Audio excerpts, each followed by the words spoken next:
যতক্ষণ আমার শরীরে প্রাণ আছে, অন্তত ততক্ষণ আমার কাছ থেকে তোমরা কিছুতেই এই ধনসম্পত্তি নিয়ে যেতে পারবে না। এই সম্পত্তি মিরপুরের। আমার বাবা রাজা দুর্জয় অনেক কষ্ট করে এই রাজ্যকে গড়ে তুলেছেন। আর তোমাদের এত সাহস যে তোমরা সেই রাজার সম্পত্তির দিকে হাত বাড়িয়েছো। হয়তো তোমরা ভুলে গেছো যে মিরপুরের সম্রাট সঞ্জয় এখনো বেঁচে আছে। কিন্তু আর কতক্ষণ বাঁচবি? আমি তো তোকে বেশিক্ষণ বাঁচতে দেবো না। তুই মিরপুরের রাজা হতে পারিস, কিন্তু এই সমুদ্রের রাজা আমি। এখানে আমার রাজত্ব চলে। আর আমি একবার যখন সম্পত্তির স্বাদ পেয়ে গেছি, তখন তো কিছুতেই তুই এগুলো ফেরত নিয়ে যেতে পারবি না। জলদস্যু সর্দার হো হো করে হাসতে থাকে, কিন্তু সঞ্জয় তাতে ভয় পায় না। ছোটবেলা থেকে কোনো কিছুই তাকে ভয় পাওয়াতে পারে না, ঠিক যেমন এখনও সে সাহসের সাথে দাঁড়িয়ে আছে। চারিদিক থেকে জলদস্যুরা তাকে ঘিরে রেখেছে, কিন্তু সঞ্জয় নিজের জায়গা থেকে এক পাও নড়ল না। আর যতক্ষণ শরীরে প্রাণ আছে সে লড়াই করবে। তোমরা কি ভাবছো এইসব কথা বলে আমাকে ভয় দেখাতে পারবে? না, এত সহজে নয়। যতক্ষণ আমার শরীরে প্রাণ আছে ততক্ষণ আমি লড়ব। কোমরে থাকা তলোয়ারটা খাপ থেকে খুলে নিল সঞ্জয়। এরপর দু হাতের মধ্যে ধরল সেটা।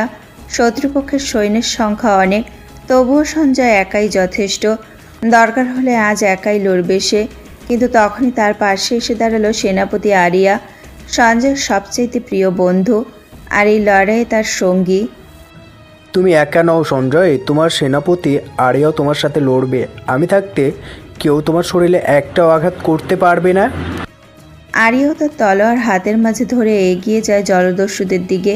শুরু হয়ে যায় লড়াই। জলদস্যুরাও লুট করা অস্ত্র নিয়ে লড়াই শুরু করে আরিয়ার সাথে। কেউ হার মানতে রাজি না। আরিয়া নিজের সব শক্তি দিয়ে লড়াই করতে থাকে, কিন্তু সে তাদের সাথে পেরে ওঠে না। তাই সঞ্জয় এবার এগিয়ে যায় সামনের দিকে। একজন রাজা কিভাবে তার সেনাপতিকে একা লড়তে দিতে পারে? এত বছর ধরে আয়ত করা কৌশলকে ব্যবহার করে লড়তে আরম্ভ করে সে। কিন্তু হঠাৎই কেউ যেন পেছন থেকে তার মাথায় শক্ত কিছু দিয়ে আঘাত করে। সঞ্জয়ের হাত দিয়ে তলোয়ার পড়ে যায়। ব্যথায় চিৎকার করে ওঠে সে। দু হাত দিয়ে মাথা চেপে ধরে। পেছনের দিকে ঘুরতে সঞ্জয় এমন কাউকে দেখতে পায় যাকে সে কল্পনাও করেনি। হাতে বড় মাপের একটি লাঠি নিয়ে দাঁড়িয়ে আছে আরিয়া। সঞ্জয় ভীষণ অবাক হয়ে বলল, আরিয়া, তুমি? হ্যাঁ, আমি। কি ভেবেছিলি তুই তোর জন্য আমি নিজের জীবন দিয়ে দিব? সেই ছোটোবেলা থেকে আমি সবসময় শুধু তোর জন্য করে গিয়েছি। কেন জানিস? না না, সেটা তুই কি করে জানবি? আমি তোকে বলছি, যাতে একদিন এই পুরো রাজত্ব, এই রাজসিংহাসন আমার হয়। কিন্তু তুই বেঁচে থাকতে সেটা হতে পারতো না। এতদিন ধরে আমি যে স্বপ্নটা দেখেছি, এবার সেটা পূরণ করার সময় হয়ে গিয়েছে। এবার রাজসিংহাসনে আমি বসবো। আরিয়ার কথা শুনে সঞ্জয় নিজের কানকে বিশ্বাস করতে পারে না। এতদিন ধরে যাকে নিজের সব থেকে ভালো বন্ধু ভেবে এসেছে, শেষ পর্যন্ত সেই ওর সাথে বেইমানি করছে। সঞ্জয় দুই হাতে আরিয়ার গলার কাছে থাকা পোশাকের অংশ চেপে ধরে বলল, বেঈমান, তুই আমার সাথে এত বড় বেঈমানি করলি? আমি তোকে নিজের বন্ধু ভেবেছিলাম, কোনোদিনও তোকে নিজের থেকে আলাদা ভাবিনি। আর তুই অর্থের লোভে, সম্পত্তির লোভে এই ডাকাতগুলোর সাথে হাত মিলালি। ছি, লজ্জা করছে আমার তোকে নিজের বন্ধু বলতে। তুই আমার রাজ্যের সেনাপতি হওয়ার যোগ্য না। হা হা হা, এখন তুই আমাকে শেখাবি নাকি আমি কিসের যোগ্য আর কিসের যোগ্য নই? আর তখন থেকে কি তোর জন্য রাজ্য করে যাচ্ছিস? ওটা তোর রাজ্য ছিল, এখান থেকে ওটা আমার রাজ্য। কারণ সেই রাজ্যের রাজা হব আমি। কিভাবে জানিস তোকে মেরে ফেলে? আরিয়া নিজের জামার উপর থেকে সঞ্জয়ের দু হাত সরিয়ে দেয়। এরপর কোমরে বেঁধে থাকা ধারালো ছুরিটা নিজের হাতে নিয়ে সে সঞ্জয়ের পেটে ঢুকিয়ে দেয়। যন্ত্রণায় চিৎকার করে ওঠে সঞ্জয়। তার পরনের পোশাক রক্তে লাল হয়ে যেতে থাকে। তা দেখে আরিয়া জোরে জোরে হাসতে থাকে আর সঞ্জয়কে ধাক্কা মেরে জাহাজ থেকে নিচে ফেলে দেয়। দূরে মিরপুরের রাজপ্রাসাদের এক জানালা দিয়ে বাইরের দিকে চোখ রেখেছিল সেই রাজ্যের হবু রানী প্রিয়াঙ্কা। কিছু ঘন্টা আগে যখন জলদস্যুরা তাদের রাজ্য আক্রমণ করে, সেই সময় থেকেই সে এই ঘরে লুকিয়েছিল। সঞ্জয় তাকে এখানে রেখে সেই যে চলে গিয়েছিল এখনও ফেরেনি। খুবই চিন্তা হতে থাকে প্রিয়াঙ্কার, কোনো অঘটন ঘটে যায়নি তো। তাই সে জানালার সামনে থাকা একটি যন্ত্রে চোখ রাখে, যাতে করে সে দূরের জিনিসও খুব ভালোভাবেই দেখতে পাবে। ঠিক তখনই সঞ্জয়কে রক্তাক্ত অবস্থায় জাহাজ থেকে পড়ে যেতে দেখে সে। ভয়ে চিৎকার করে অজ্ঞান হয়ে যায় প্রিয়াঙ্কা। আরে রহিম চাচা, তৈরি হয়েছে তো? আজ কিন্তু তাড়াতাড়ি মাছ ধরতে যেতে হবে, না হলে হাটে যেতে দেরি হয়ে যাবে। না রে, কিচ্ছু দেরি হবে না। এই তো আমি তৈরি হয়ে আছি, চল চল। পাহাড়ি নদী, ঝর্ণা এবং সবুজ দিয়ে ঘেরা ছোট্ট একটি পাহাড়িয়া গ্রাম, যেখানে বাস করা বেশিরভাগ মানুষই চাষবাস কিংবা মাছ ধরার সাথে যুক্ত। এর থেকে যে টাকা তারা উপার্জন করে তাই দিয়েই তাদের সংসার চলে। এই গ্রামের প্রতিটা মানুষই একটা বড় পরিবারের মতো। কোনো জাতপাত, হিংসা এখনও এই গ্রামকে কবজা করতে পারেনি। এই পাহাড়িয়া গ্রামের জেলে সর্দার হলো রহিম চাচা। যদিও ওনার বয়স অনেকটাই বেশি, তবুও এখনও প্রতিদিন সূর্য ওঠার আগেই তিনি তার ছেলেপুলেদের নিয়ে বেরিয়ে পড়েন মাছ ধরার জন্য। তবে তারা কেউই ওনার নিজের সন্তান নয়, কিন্তু তিনি তাদের প্রত্যেককে নিজের সন্তানের মতোই ভালোবাসেন। বাকি দিনের মতোই তিনি আজ তৈরি হয়ে বেরোচ্ছিলেন। তখনই সেখানে এসে পৌঁছালো একটি মেয়ে। মিষ্টি গলায় সে ডেকে উঠল, ইরফান ভাইয়া, রহিম চাচা, একটু দাঁড়াও।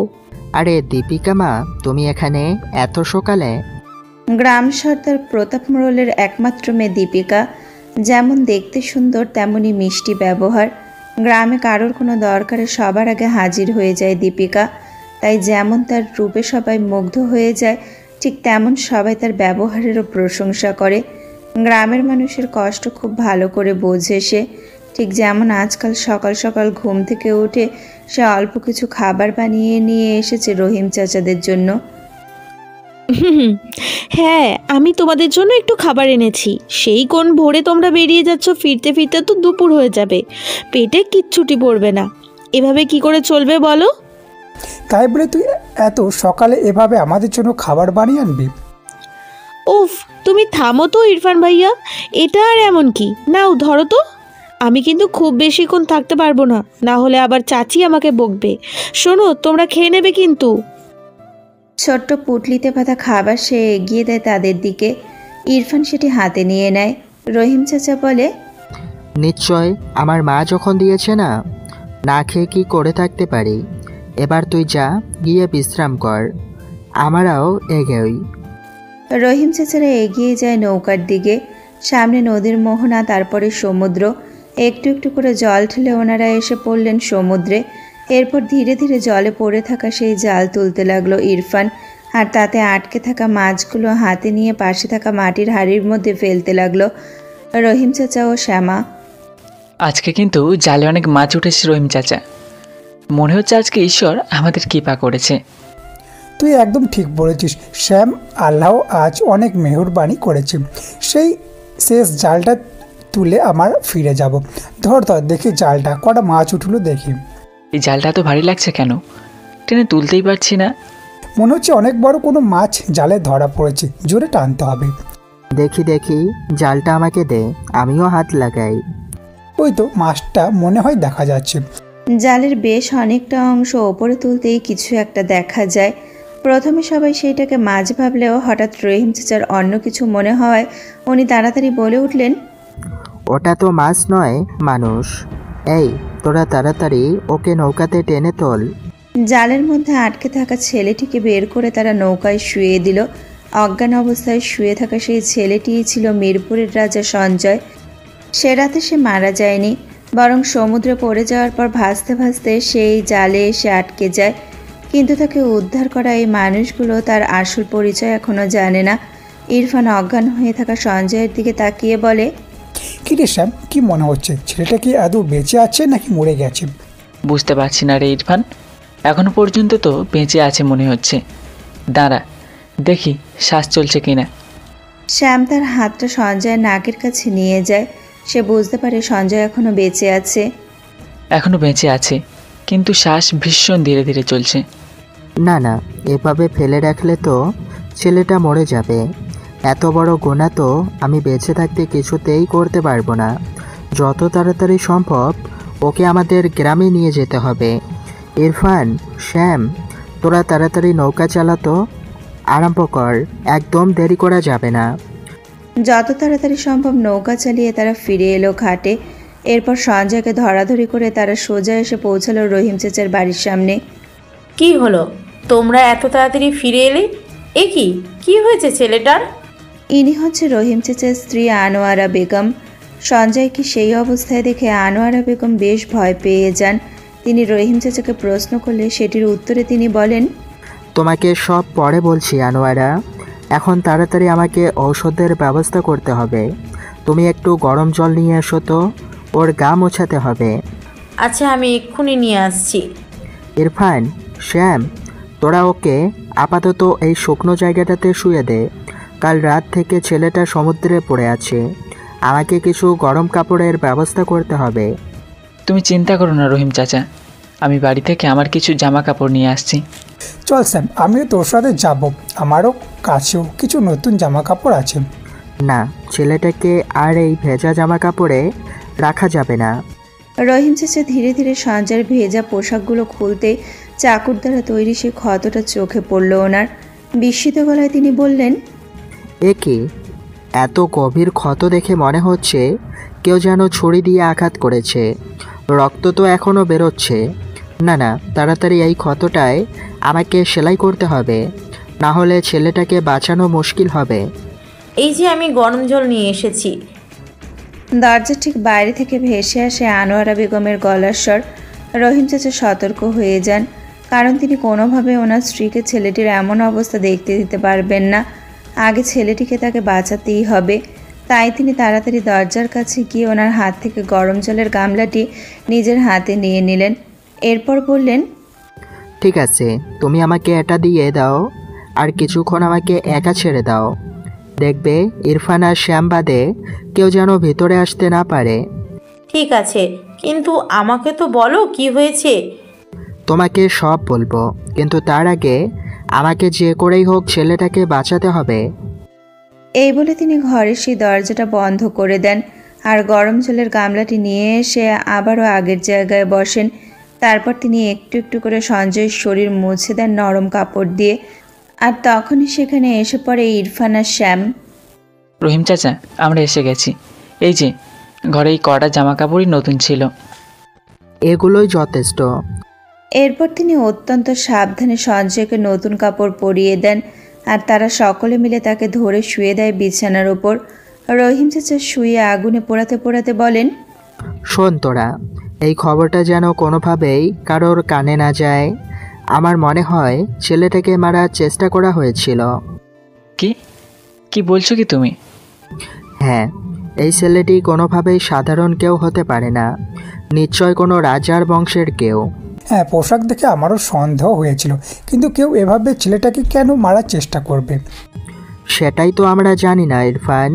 দেখি ওর জ্ঞান ফিরলে যদি কিছু জানতে পারি, ততক্ষণ কিন্তু আমাদের মুখ বন্ধ রাখতে হবে। তুমি চিন্তা করো না, কেউ জানতে পারবে না। এরপর খুবই সাবধানে তিনি সঞ্জয়ের ক্ষতস্থান সেলাই করে দেন। এখন শুধু ওষুধটা লাগানো বাকি রয়ে গেছিল।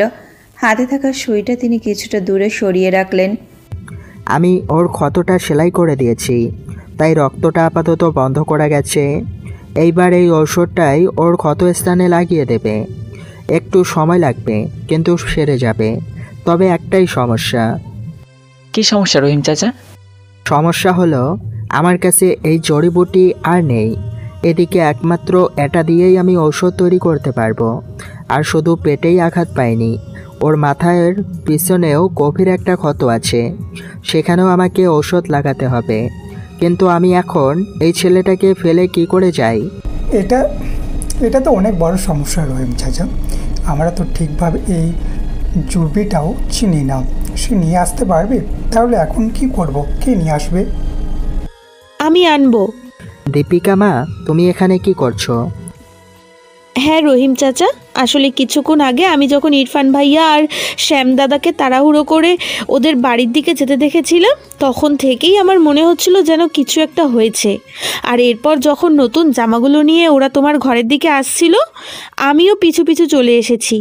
তুমি চিন্তা করো না, আমি সেই জড়িবুটিগুলো নিয়ে আসবো। আমি তো জানি সেগুলো কোথায় পাওয়া যায়। কিন্তু তুই একা যেতে পারবি? নিশ্চয়ই পারবো ইরফান ভাইয়া। এই প্রথমবার তো আমি সেখানে যাচ্ছি না, এর আগেও অনেকবার আমি রহিম চাচার সাথে সেখানে গেছি। আমি জানি দীপিকা মা, কিন্তু তাও আমি তোকে একা ছাড়তে পারবো না। এতটা রাস্তা, যদি কোনো বিপদ হয়। না না, শ্যাম আর ইরফান তোর সাথে যাবে। না রহিম চাচা, আমি কোনোভাবেই শ্যাম দাদা আর ইরফান ভাইয়াকে আমার সাথে নিয়ে যাব না। যদি ওরা আমার সাথে যায় তাহলে হাটে যাবে কে? এতদিন পর এতগুলো মাছ তোমরা ধরতে পেরেছো, সেগুলো হাটে না নিয়ে গেলে যে নষ্ট হয়ে যাবে। তুমি একদম চিন্তা করো না, আমি সন্ধে হওয়ার আগেই ফিরে আসব। আমার তোর উপর বিশ্বাস আছে, সাবধানে যাবি। রহিম চাচা, তুমি এভাবে ওকে একা একা যেতে দিলে? আমার উপর বিশ্বাস রাখ, আমি জানি ওর কিচ্ছু হবে না। দীপিকা মা কিন্তু ভীষণ সাহসী, ও যখন বলেছে ঠিক জড়িবুটি নিয়ে আসবে। এবার তোরা হাটে যা, আমি ততক্ষণ ওর কাছে থাকি, দেখি জ্ঞান ফেরে কিনা। দীপিকা জড়িবুটি আনার জন্য বেরিয়ে পড়ার পরপরই ইরফান আর শ্যামও হাটে যাওয়ার জন্য বেরিয়ে পড়ে। আর রহিম চাচা সঞ্জয়ের পেটের ওপর তৈরি ক্ষতস্থানে ওষুধ লাগান এবং ব্যান্ডেজ করে দেন। এরপর সঞ্জয়ের মাথার পিছনে থাকা ক্ষতটিকে পরিষ্কার করে কাপড় দিয়ে ঢাকা দিয়ে দেন। এইদিকে বেশ অনেকটা রাস্তা আসার পর দীপিকা জঙ্গলের সেই রাস্তাটা খুঁজে পায়। ওই তো জঙ্গলের রাস্তাটা দেখা যাচ্ছে। না, একদম দেরি করা যাবে না, যত তাড়াতাড়ি সম্ভব এই জড়িবুটি নিয়ে আমাকে ফিরে যেতে হবে। জায়গাটাতে পৌঁছে দীপিকা ভালো করে চারিদিকে তাকালো। ঔষধ বানানোর জন্য যে গাছটার দরকার সেটি খুঁজতে হবে তাকে, তবে এতগুলো গাছের মধ্যে সেটি খুঁজে পাওয়া বেশ শক্ত। তবুও দীপিকা নিজের জ্ঞানকে কাজে লাগিয়ে প্রতিটা গাছ পরীক্ষা করতে থাকে, আর কিছু সময়ের মধ্যে সেই গাছটাও খুঁজে পেয়ে যায় সে। ওই গাছটাই তো মনে হচ্ছে। হ্যাঁ, এই গাছটার পাতাই তো লাগবে, কিন্তু এই কটা পাতায় কি এমন হবে? মনে হচ্ছে আরও বেশ কিছু পাতার প্রয়োজন পড়বে। একবার ওই দিকটা দেখি, মনে হচ্ছে ওই দিকটাতে পেয়ে যাব। এমনিতেও আরও কিছু গাছের শিকড় লাগবে। সামনের দিকে সোজা চলে যাওয়া রাস্তাটি ধরে দীপিকা আরও গভীর জঙ্গলের মধ্যে ঢুকলো। চারিদিকে নানান গাছপালা। দীপিকা সামনের দিকে এগিয়ে চলতে লাগলো। তখনই সে সেই গাছগুলো দেখতে পায়। এই তো, আমার যা যা দরকার সব এখানেই পেয়ে গেছি। আমি তো জানতামই না যে এখানে এত কিছু রয়েছে। সাথে নিয়ে আসা পুটুলিটাও ভরে গেছে দেখছি। এতটা মনে হয় যথেষ্ট হবে। এবার বাড়ির দিকে যাওয়া উচিত, সন্ধ্যা হয়ে আসছে। যে পথ ধরে দীপিকা এই গভীর জঙ্গলের মধ্যে এসেছিল সেই পথ খোঁজার চেষ্টা করেও, কিন্তু চারিদিকে বেশ অন্ধকার হয়ে যাওয়ার জন্য সমস্ত রাস্তাগুলো যেন তার একই রকম মনে হতে থাকে। দীপিকা বুঝে উঠতে পারে না কোন রাস্তা ধরে তার সামনের দিকে এগোনো উচিত, কিন্তু এখানে এভাবে কতক্ষণ দাঁড়িয়ে থাকবে। তাই সামনে দেখতে পাওয়া একটা রাস্তার দিকে এগিয়ে যায় সে। তবে কিছুটা আগে এগোতেই দীপিকার মনে হয়, না না, এটা সেই রাস্তাটা তো মনে হচ্ছে না। দীপিকা আবার খুব ভয় পেয়ে যায়। কিভাবে এখান থেকে বের হবে বুঝতে পারে না। বারবার তার মনে হতে থাকে যে সে হয়তো রাস্তা হারিয়ে ফেলেছে। আমি কি তাহলে রাস্তাটা হারিয়ে ফেললাম? এবার আমি কি করব? কোন দিকে যাব? কিছুক্ষণ পরেই তো পুরো অন্ধকার হয়ে যাবে, আর একবার অন্ধকার হয়ে গেলে তো আমি কিছুই দেখতে পাবো না। তখন তো এখান থেকে কোনোভাবে বেরোনোই যাবে না। দীপিকা সঠিক রাস্তাটি খোঁজার আপ্রাণ চেষ্টা করে, কিন্তু বারবার ভুল রাস্তায় চলে যায় সে। ঠিক তখনই দূরে কোথাও একটা শিয়াল ডেকে ওঠে। দীপিকার আরও ভয় লাগতে শুরু করে। সে অন্ধকারের মাঝে দৌড়াতে শুরু করে। কোথায় যাচ্ছে ও জানে না, তবে দীপিকা থামে না। যেদিকের রাস্তায় ওর চোখে পড়ছে সেই দিকেই ছুটে যেতে থাকে দীপিকা। অন্ধকারের জন্য কখনো কখনো হোঁচট খেয়ে মাটিতেও পড়ে যায় সে। শরীরের বেশ কিছু জায়গায় কেটেও যায়, কিন্তু তাও দীপিকা ছুটতেই থাকে। এইভাবেই একসময় গ্রামের রাস্তা খুঁজে পেয়ে যায় সে। এইবার যেন দীপিকা স্বস্তির শ্বাস ফেলে। দ্রুত পায়ে হেঁটে কিছুক্ষণের মধ্যে সে এসে পৌঁছায় রহিম চাচার ঘরের সামনে। অন্যদিকে দীপিকা ফিরছে না দেখে ইরফান, শ্যাম এবং রহিম চাচা খুব চিন্তায় পড়ে যায়। ইরফান বলে ওঠে, আমি বলেছিলাম এভাবে ওকে একা পাঠানো ঠিক হবে না। সন্ধ্যা হয়ে আসতে চলো, কিন্তু এখন ওর দেখা নেই। রহিম চাচা, আমি আর এভাবে অপেক্ষা করতে পারবো না। শ্যাম, আমার সাথে আয় তো, এগিয়ে গিয়ে দেখি। নিজের কথা শেষ করে ইরফান শ্যামকে সাথে নিয়ে যাওয়ার জন্য পা বাড়ালো, কিন্তু রহিম চাচা তাদের থামিয়ে বলে, এগিয়ে গিয়ে খুব একটা লাভ হবে না। তোরা যে সেই পথ চিনিস না ইরফান, কোথায় যাবি? কাউকে কোথাও যেতে হবে না, আমি এসে গেছি। রহিম চাচার ঘরের ভেতর ঢুকতে ঢুকতে কথাগুলো বলে দীপিকা। তখন তার নিঃশ্বাস ভারী হয়ে রয়েছে। দেখেই মনে হচ্ছে যে অনেকটা পথ এক নিঃশ্বাসে দৌড়ে এসেছে। দীপিকাকে চোখের সামনে দেখে সবাই এবার যেন স্বস্তি পেল, কিন্তু তার পরের মুহূর্তে ইরফান প্রশ্ন করল, দীপিকা, কোথায় ছিলিস তুই? বাইরে অন্ধকার হয়ে গেছে আর এদিকে তুই ফিরছিস না। না জানিস আমাদের কত চিন্তা হচ্ছিল। আমাকে ক্ষমা করে দাও ইরফান ভাইয়া, আসলে আমি পথ হারিয়ে ফেলেছিলাম। কি বলছিস কি তুই? কি করে? দাঁড়াও, সব বলছি। আগে রহিম চাচাকে এই জড়িবুটিগুলো দিয়ে নি। হাতে থেকে জড়িবুটির পুটুলিটা রহিম চাচার দিকে এগিয়ে দিয়ে দীপিকা বলে, এই নাও চাচা, দেখো তো এতটা যথেষ্ট কি না। রহিম চাচা তার হাত থেকে সেই পুটুলিটা নিজের হাতে নেন। তারপর সেটি খুলে দীপিকার আনা সেই সামগ্রীগুলোতে চোখ বুলিয়ে বলেন, হ্যাঁ, এতটা যথেষ্ট। কিন্তু আমি তোকে যেখানে নিয়ে গেছিলাম সেখানে এত কিছু একসাথে পাওয়া যায় না, তার জন্য আরও গভীর জঙ্গলে ঢুকতে হয়। তুই কি? হ্যাঁ, তার জন্যই এতটা দেরি হয়ে গেল। আসলে ওই জঙ্গলে আমি কখন যে পথ হারিয়ে ফেলেছিলাম বুঝতেই পারিনি। আমি সেখানে যেতাম না জানো, কিন্তু আমি চাইনি আমার জন্য তোমার কোনো অসুবিধা হোক, কারণ তুমি একজন মানুষের প্রাণ বাঁচানোর চেষ্টা করছো, আর সেই জন্যই সব থেকে প্রয়োজন এই জড়িবুটির। কোনো কারণে যদি কিছু কম পড়ে যেত তাহলে প্রয়োজনীয় এই ওষুধ বানাতে পারতে না, সেই জন্যই আমি জঙ্গলে আরও ভেতরে গেছিলাম। রহিম চাচা আলতো করে দীপিকার মাথায় হাত রেখে বললেন, তুই যে অনেক বড় কাজ করেছিস দীপিকা মা। অত গভীর জঙ্গলের ভেতর একা একা গিয়ে তুমি এত কিছু নিয়ে এসেছো। আল্লাহ তোমাকে অনেক মেহেরবান করুক। একজন মানুষের প্রাণ বাঁচানোর জন্য এইটুকু যে আমি করতেই পারি। দীপিকা সেই কথাটি সেখানে উপস্থিত সবার মুখে হাসি এনে দিল। কিন্তু তখনই হঠাৎই শ্যামের চোখে পড়ল দীপিকার রক্তাক্ত হাত ও পায়ের দিকে। এ কি দীপিকা, তোর হাতে পায়ে এভাবে কেটে গেল কি করে দেখি? দীপিকা তাড়াতাড়ি তার হাতের রক্তাক্ত জায়গাটি পিছনে লুকিয়ে বলল, না না, আমি ঠিক আছি। আসার সময় হয়তো কেটে গেছিল, অন্ধকারে বুঝতে পারিনি। ও কিছু না। কিছু না বললে তো হবে না। তুই যা, গিয়ে শাড়ি পাল্টে আয়, আমি ঔষধ বানিয়ে রাখছি। কিন্তু রহিম চাচা, এই জড়িবুটি তো ওনার জন্য এনেছি। চিন্তা করিস না, এখানে যা জড়িবুটি আছে সেটা অনেক। তুই যা, গিয়ে এই ক্ষতগুলো ধুয়ে নে। আমি ততক্ষণ ওর ক্ষতস্থানটা আরেকবার পরিষ্কার করে দিই। দীপিকা নিজের বাড়ি এসে পৌঁছাতেই প্রতাপবাবু তার দিকে তাকিয়ে হেসে বলে, কিরে মা, এসে গেছিস? কোনো অসুবিধে হয়নি তো? না না বাবা, কোনো অসুবিধা হয়নি। তুমি আর মা আমাকে নিয়ে এত চিন্তা করো না তো। আমি কিন্তু এখন অনেক বড় হয়ে গেছি। দীপিকার কথা শুনে প্রতাপবাবু হেসে ওঠেন। তখনই ওনার স্ত্রী মানালি দেবী সেখানে এসে বলেন, তাতে কি আমাদের চিন্তা কমে যাবে? যা গিয়ে হাত মুখ ধুয়ে নে, আমি খাবার বেড়ে দিচ্ছি, খেয়ে তারপর আবার যাবি, বুঝেছিস? আচ্ছা মা, ঠিক আছে। দীপিকা হাত মুখ খুব ভালো করে ধুয়ে শাড়িটা পাল্টে নেয়। সকালবেলা সেই যে অল্প একটু খেয়ে বেরিয়েছিল, তারপর থেকে আর কিছুই পেটে পড়েনি। ভীষণ খিদে পেয়েছিল দীপিকার, কিন্তু ও এখানে বেশিক্ষণ সময় নষ্ট করতে চায় না। মালিনী দেবী ওর সামনে খাবার বেড়ে দিতে দীপিকা যতটা তাড়াতাড়ি সম্ভব খেতে থাকে। তা দেখে মালিনী দেবী বলেন, আরে এত তাড়াহুড়া কেন যে করছিস আমি তো বুঝতেই পারছি না। দীপিকা দ্রুত হাত মুখ ধুয়ে নিয়ে রহিম চাচার বাড়ির দিকে পা বাড়িয়ে বলে, আমি তোমাকে পরে সব বলবো মা, এখন আমি এলাম। কিছুক্ষণের মধ্যে সে নিজের গন্তব্যে পৌঁছে যায়।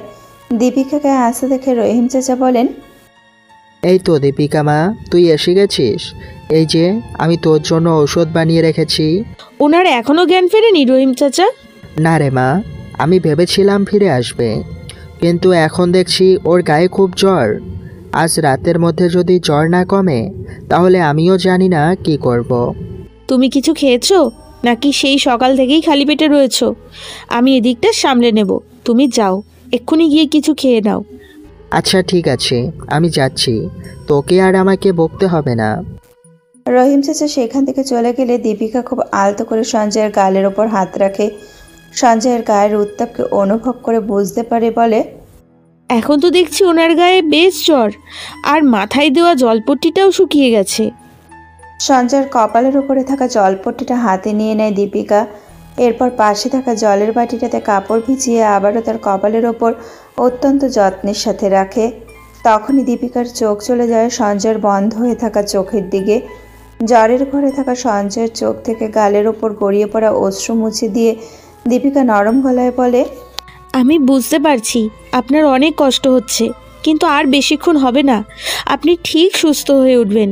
কি সুন্দর মুখটা, ঠিক সেই বইয়ের পাতায় পড়া রাজকুমারের মতন। এত সুন্দর কাউকে আমি কখনো দেখিনি। মনে হয় যেন এইভাবেই তাকিয়েই থাকি। হঠাৎ করে মুখ ফসকে এমন কথা বলে ফেলায় দীপিকা যেন বেশ লজ্জা পেয়ে গেল। তার মনে হলো এমন কথা মনে আনা একেবারেই উচিত নয়। তাই তাড়াতাড়ি নিজের মনকে চুপ করাতে সে বলল, না না, এসব আমি কি ভাবছি? আমার যে এসব ভাবা একদমই উচিত না।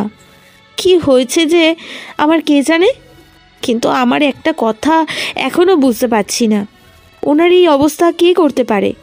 কতটাই না নিষ্ঠুর সে, না হলে কেউ কাউকে এভাবে আঘাত করতে পারে? কত কষ্টই না হয়েছে ওনার।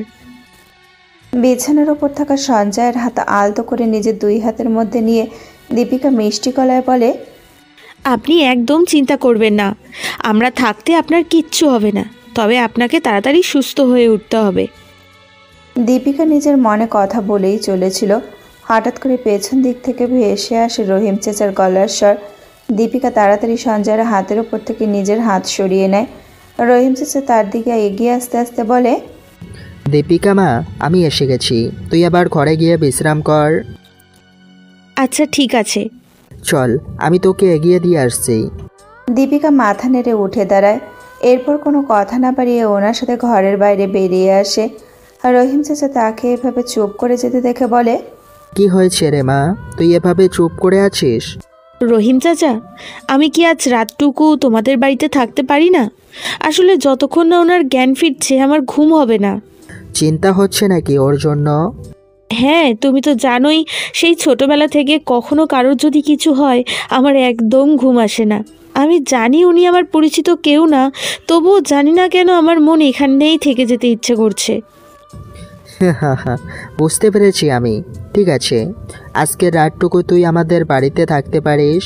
আমি প্রতাপের সাথে কথা বলে নিচ্ছি, কিন্তু ওর জ্ঞান আসলেই তুই বাড়ি ফিরে যাবি, বুঝেছিস? তোর কিন্তু বিশ্রামের প্রয়োজন। হ্যাঁ বুঝেছি আমি। অনেক ধন্যবাদ রহিম চাচা। চল আমরা গিয়ে তোর মা বাবার সাথে কথা বলে নিই, নাহলে তো ওনাদের চিন্তা হবে। রহিম চাচা দীপিকা রাজরাতে ওনাদের বাড়িতে থাকার বিষয়টি বলতেই প্রতাপবাবু রাজি হয়ে গেলেন। তাই সেখানে আর কোনো সময় নষ্ট না করে ওনারা ফিরে এলেন। ঘরের ভেতরে এসে ঢুকতেই দীপিকা ওনার উদ্দেশ্যে বলে, চাচা তুমি একটু ঘুমিয়ে নাও, কাল সকালে তো আবার তোমার যাওয়ার আছে। আমি ততক্ষণ জেগে আছি। রহিম চাচা হেসে মাটিতে কিছু পেতে শুয়ে পড়লেন। তা দেখে আনোয়ারা বেগম একটু রেগেই বললেন, কি গো তুমি? হ্যাঁ, এই বাচ্চা মেয়েটাকে জাগিয়ে রেখেছো। আজকে ওকে জেগে থাকতে দাও, আর তুমি এত না ভেবে ঘুমাও দেখি, আমিও একটু চোখ বন্ধ করি। রহিম চাচারা কিছুক্ষণের মধ্যেই ঘুমিয়ে পড়লেন। শুধু একমাত্র জেগে থাকলো দীপিকা। কেন যে ওর ঘুম আসছে না তা তার জানা নেই। তবে যেটুকু জানে সেটা হলো যতক্ষণ না পর্যন্ত সঞ্জয় সুস্থ হয়ে উঠবে ততক্ষণ এইভাবেই তার পাশে থাকতে চায় সে। এক দৃষ্টিতে সঞ্জয়ের মুখের দিকে তাকিয়ে রইল দীপিকা। কতক্ষণ তা সে জানে না। ভোরের দিকে সামান্য চোখ লেগে গেল দীপিকার। তখনই কারোর গলার আওয়াজ যেন ওর কানে এসে পৌঁছালো। জল জল। দীপিকা দ্রুত চক্ষু দিয়ে আবারও শুনতে পেল, জল, একটু জল দাও। দীপিকা বুঝতে পারল সঞ্জয়ের জ্ঞান ফিরে আসছে। তাই সে তাড়াতাড়ি রহিম চাচাকে জাগিয়ে বলল, রহিম চাচা উঠে পড়ো, মনে হচ্ছে ওনার জ্ঞান ফিরছে। এই তো চোখ খোলার চেষ্টা করছে। দীপিকার সে কথাগুলো রহিম চাচার কানে যেতেই তিনি সাথে সাথে উঠে পড়লেন। দীপিকা সঞ্জয়ের দিকে তাকিয়ে বলল, আপনি কি জল খাবেন? একটু অপেক্ষা করুন, আমি নিয়ে আসছি। দীপিকা এক ছুটে রান্নাঘরের দিকে চলে গেল এবং কিছুক্ষণের মধ্যে হাতে একটি জলের গ্লাস নিয়ে ফিরে আসলো। এরপর বিছানার কাছে গিয়ে সে আলতো করে সঞ্জয়ের মাথা তুলে তার মুখের কাছে জলের গ্লাসটা ধরে বলল, এই যে জলটা খান। সঞ্জয় একটু একটু করে জলটুকু খেয়ে নিল। এরপর রহিম চাচা তার হাতের নাড়ি পরীক্ষা করে বললেন, এখন কি একটু ঠিক লাগছে তোমার? হ্যাঁ, কিন্তু আমি কোথায় আছি? তুমি আমার বাড়িতে আছো বাবা। কি নাম তোমার? আমার নাম? কি নাম আমার? মনে পড়ছে না কেন কিছু? আমি এখানে কিভাবে আসলাম? আপনি তো সমুদ্র। দীপিকা সত্যিটা বলে ফেলার আগেই রহিম চাচা তাকে থামিয়ে দিয়ে বললেন, না মা, এখনই ওকে এইসব কথা বলো না। নাহলে ও পুরনো কথা মনে করার চেষ্টা করবে। এতে কিন্তু হিতে বিপরীত ফল হতে পারে। তাহলে আমাদের অন্য কিছু ভাবতে হবে।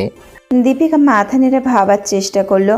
হঠাৎ করে তার মাথায় কিছু একটা আসতেই সে রহিম চাচার উদ্দেশ্যে ধীর গলায় বলল, রহিম চাচা একটু শোনো, আমরা কিন্তু এমনটা করতে পারি।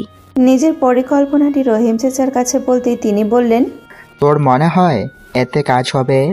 হবে হবে, নিশ্চয়ই হবে। তুমি ওনাকে এটাই বলো, তারপর আমি তো আছি।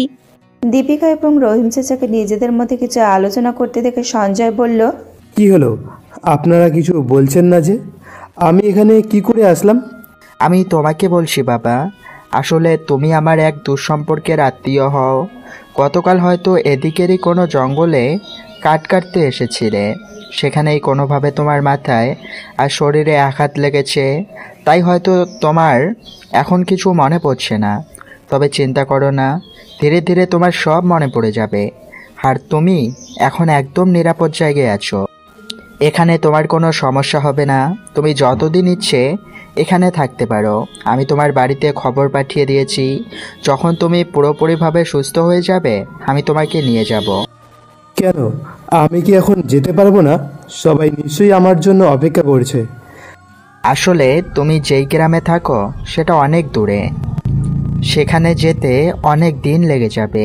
আর ওই যে বললাম তুমি আমার আত্মীয় হও, তাই ওনারা চিন্তা করবেন না। এমনিতেও ছোটবেলায় তুমি আমার বাড়িতেই তো থাকতে। আমি এখানে থাকতাম? কোথায়? আমার তো কিছুই মনে পড়ছে না। পড়বে, যখন সময় হবে নিশ্চয় মনে পড়বে। এখন যদি তুমি জোর করে মনে করার চেষ্টা করো তাতে কিন্তু তোমার শরীর আরও খারাপ করবে।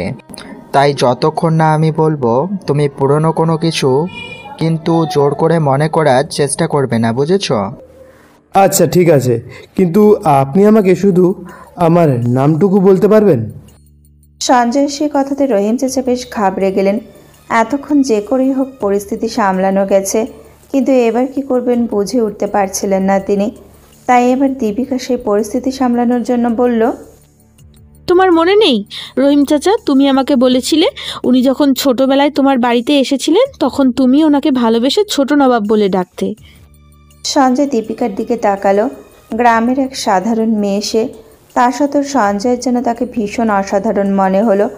রহিম চাচা হেসে উঠে দীপিকার কথার তালে তাল মিলিয়ে বলল, হ্যাঁ, তুই ঠিকই বলেছিস রে মা। আমার তো বয়স হয়েছে তাই মনে ছিল না, ভাগ্যিস তুই মনে করালি। তাহলে কি আমার নাম ছোট নবাব নাকি? না না, ওটা তো রহিম চাচা আপনাকে ভালোবেসে ডাকতো। আসলে উনিই তো আপনার ভালো নাম জানতেন না, তাই আর কি এটা বলতেন। আর আমি বলি কি রহিম চাচা, যখন ওনার পুরনো কিচ্ছু মনে পড়ছে না তখন যদি উনি নিজের নাম মনে করার চেষ্টা করেন সেটা তো ঠিক না। আমরা না হয় ওনার নতুন একটা নাম দিলাম। এটা তো খুবই ভালো কথা, নাম দেওয়াই যেতে পারে। তবে তোমার কোনো অসুবিধে নেই তো বাবা? না না, কোনো অসুবিধা নেই। আপনারা আমার প্রাণ বাঁচিয়েছেন, আপনাদের কাছে আমি তো ঋণী। এভাবে বলো না বাবা, আমরা শুধু আমাদের কর্তব্য করেছি। আচ্ছা তুমি এবার একটু বিশ্রাম করো। দীপিকা মা, যা তুই গিয়ে একটু ঘুমিয়ে নে, সারা রাত ওর কাছে বসেছিলি। দীপিকা মাথা নেড়ে সেখান থেকে চলে গেল। না, যার জন্য এত চিন্তা হচ্ছিল তাকে এখন একটু সুস্থ বোধ করতে দেখে দীপিকা মনে মনে বেশ খুশি হলো। এবার সে নিশ্চিন্তে ঘুমাতে পারবে। ধীরে ধীরে রাতের অন্ধকার কেটে গিয়ে সকালের আলো ছড়িয়ে পড়ল চারিদিকে। একটু একই সঞ্জয়ের ঘুম ভেঙেছে। চোখ খুলতে রহিম চাচা প্রশ্ন করল, ঘুম ভালো হয়েছে? সঞ্জয় সে কথার উত্তরে মাথা নাড়ালো। এরপর রহিম চাচা তার কপালে ওনার হাত ঠেকিয়ে জ্বর পরীক্ষা করে বলে, দেখি তোর জ্বর আরও আছে কিনা। না, মনে হচ্ছে আর আসেনি। শরীর এখন কেমন লাগছে তোমার? ভালো লাগছে। রহিম চাচা হেসে ওর দিকে খানিকটা ঔষধ এগিয়ে দিয়ে বললেন, এই ওষুধটা খেয়ে নাও, আমি তোমার আঘাতগুলো পরিষ্কার করে দিই। এরপর তুমি কিন্তু কিছু খেয়ে নেবে। আমি জানি এ সময় মুখে স্বাদ থাকবে না, খেতে ইচ্ছে করবে না, তবুও জোর করে তোমাকে খেতে হবে, বুঝেছো? সঞ্জয় ওষুধটা খেয়ে নেওয়ার পর রহিম চাচা প্রথমে তার মাথাতে থাকা ব্যান্ডেজটা খুলে আঘাতের জায়গাটি পরিষ্কার করে দিলেন। এরপর পেটের ওপরে থাকা সেই ক্ষত স্থানটি থেকে নরম কাপড়ের অংশটি সরিয়ে অত্যন্ত সাবধানে সেই ক্ষতটিও পরিষ্কার করে দিতে থাকলেন। ব্যথা করছে খুব? না, তেমন ব্যথা করছে না। যদিও সঞ্জয় ওপর ওপর নিজেকে শক্ত দেখানোর চেষ্টা করে, কিন্তু পেটের ওপরের সেই জায়গাটিতে রহিম চাচা ওষুধ লাগানোর সময় সঞ্জয় ব্যথায় আওয়াজ করে ওঠে। অন্যদিকে দীপিকা সকাল সকাল ঘুম থেকে উঠে সঞ্জয়ের জন্য নিজের হাতে কিছু বানিয়ে সেখানে এসে পৌঁছেছে। হ্যালো মিষ্টি বন্ধুরা, তোমাদের ফিলিংস হার্টবিট চ্যানেলের নামটা একটু চেঞ্জ হয়ে Piu Sanjay love story feelings heartbeat হয়েছে। তো তোমাদের চ্যানেলের নতুন নামটা ঠিক কেমন লাগলো অবশ্যই কমেন্ট বক্সে জানাও, আর তার সাথে একটা লাইক করে দাও। তো যার কমেন্ট সব থেকে বেশি ভালো লাগবে তার কমেন্ট সহ নামটা পরের গল্পে তুলে ধরবো। আর যে গল্পটা তোমরা শুনছো সেই গল্পটা তোমরা কন্টিনিউ করতে থাকো, আর ভালো লাগলে অবশ্যই কিন্তু একটা লাইক করে দাও। তো ফিরছি গল্পের পরবর্তী অংশে। অন্যদিকে দীপিকা সকাল সকাল ঘুম থেকে উঠে সঞ্জয়ের জন্য নিজের হাতে কিছু বানিয়ে সেখানে এসে পৌঁছেছে। রহিম চাচা, আমি ওনার জন্য। দীপিকা নিজের কথা শেষ করতে পারার আগেই সঞ্জয়কে ব্যথায় কষ্ট পেতে দেখে অন্যদিকে ঘুরে গেল। সে বুঝতে পারল না সঞ্জয়কে এইভাবে দেখে তার মনে এত কষ্ট হচ্ছে কেন। চোখ বন্ধ করে হাতটা মুঠো করে রেখেছিল দীপিকা। ঠিক তখনই রহিম চাচার গলার স্বর শুনতে পেল সে। এ কি দীপিকা মা, তুমি এখন এখানে? হ্যাঁ, আমি ওনার জন্য একটু খাবার বানিয়ে এনেছি। তুমি তখন বলছিলে না ওনাকে এখন বিভিন্ন সবজি খেতে হবে, কিন্তু ওনার মুখে তো স্বাদ নেই, তাই আমি সমস্ত রকমের সবজি দিয়ে একটা তরকারি বানিয়েছি। সত্যি? এটা তো খুব ভালো কথা। তুই এখানে বস, আমি থালা দিচ্ছি। দীপিকা মাথা নেড়ে সঞ্জয়ের পাশে থাকা ছোট্ট বসবার জায়গাটিতে বসে। কিছুক্ষণের মধ্যে রহিম চাচা হাতে খাবার থালা এনে তা দীপিকার হাতে দিয়ে বলে, এই যে আমি ভাত বেড়ে দিয়েছি, তুই ওকে খাইয়ে দে। আমি খাইয়ে দেব? মানে কোনো অসুবিধা হবে না তো? কোনো অসুবিধা হবে না, আমি যাই, গিয়ে ওদিকের কাজগুলো সেরে ফেলি। রহিম চাচা তাদের ওইখানে একা রেখে নিজেদের কাজে বেরিয়ে যান। দীপিকা নিজের সাথে আনা খাবারগুলো একসাথে মেখে নেয়। এরপর সঞ্জয়ের দিকে তাকিয়ে সে বলে, দেখি তো, হাঁ করুন, আমি আপনাকে খাইয়ে দিই। সঞ্জয় হাঁ করলে দীপিকা তাকে যত্ন সহকারে খাইয়ে দিতে লাগে। এবার খেয়ে বলুন তো কেমন লাগছে, কোনো অসুবিধা হচ্ছে কি না? সঞ্জয় দুদিকে মাথা নাড়ায়। লক্ষ্মী ছেলের মতো দীপিকার হাত থেকে খাবারটি খেয়ে নেয়। এটা তুমি বানিয়েছো? হ্যাঁ, কেন, খেতে খারাপ লাগছে নাকি? মোটেই না, খুব ভালো লাগছে খেতে। এই তো খাওয়া শেষ, এবার আমি আপনার মুখটা মুছিয়ে দিই। হাতের থালাটি নিচে নামিয়ে রাখে দীপিকা। তারপর নিজের শাড়ির আঁচল দিয়ে সঞ্জয়ের মুখটা মুছিয়ে দেয় সে। সঞ্জয় এক দৃষ্টিতে দীপিকার দিকে তাকিয়ে থেকে বলে, আমার জন্য আপনি এত কিছু করছেন কেন? অনেক ধন্যবাদ আপনাকে। এইভাবে ধন্যবাদ দেবেন না, আপনি এখন অসুস্থ, আর তাই এখন আপনার খেয়াল রাখা আমাদের কর্তব্য। দেখছেন কথায় কথায় ভুলেই গেছি, আপনার ওষুধ খাওয়ার সময় হয়ে গেছে তো। এই ওষুধটা আমার একদম ভালো লাগে না, ভীষণ তেতো। সঞ্জয়ের সে কথায় দীপিকা হেসে ফেলে। তাকে হাসতে দেখে সঞ্জয় বলে, তুমি হাসছো কেন? কারণ এর উপায়ও আমার কাছেই আছে। এই যে মিষ্টি, দেখুন আপনার জন্যই কিন্তু বানিয়ে এনেছি, এক্ষুনি আপনার মুখের তেতো ভাব একদম কাটিয়ে দেবে। দীপিকা সঞ্জয়কে ওষুধটি খাইয়ে দেওয়ার পর সাথে আনা মিষ্টিটাও অত্যন্ত যত্নের সাথে খাইয়ে দেয়। এরপর তাকে শুইয়ে দিয়ে সে বলে, আচ্ছা এবার আমি আসি, আপনি একটু ঘুমিয়ে নিন। একটু দাঁড়াও, তোমার নামটা তো জানাই হলো না। আমার নাম দীপিকা। বাহ, খুব সুন্দর নাম তো। কথাটা বলেই সঞ্জয় হঠাৎ চুপ করে যায়। তা দেখে দীপিকার বেশ চিন্তা হয়। আলতো করে সঞ্জয়ের হাতের ওপর হাত রেখে বলে, কি হলো, শরীর খারাপ লাগছে নাকি আপনার? না দীপিকা, আসলে আমার নাম যে আমি তোমাকে বলতে পারবো না। আমি যে আমার নামটাই জানি না। আমি তো জানি আপনার নাম আসমান। বলুন কেমন নামটা, পছন্দ হয়েছে আপনার? শুধু পছন্দ হয়েছে। আচ্ছা, আবার কখন আসবে তুমি? যখন আপনি ঘুম থেকে উঠে পড়বেন তখন আপনার সাথে গল্প করার জন্য আমি আবার আসব। সেদিন সঞ্জয় ঘুম থেকে উঠে পড়ার পর দীপিকা আবার তার কাছে যায়।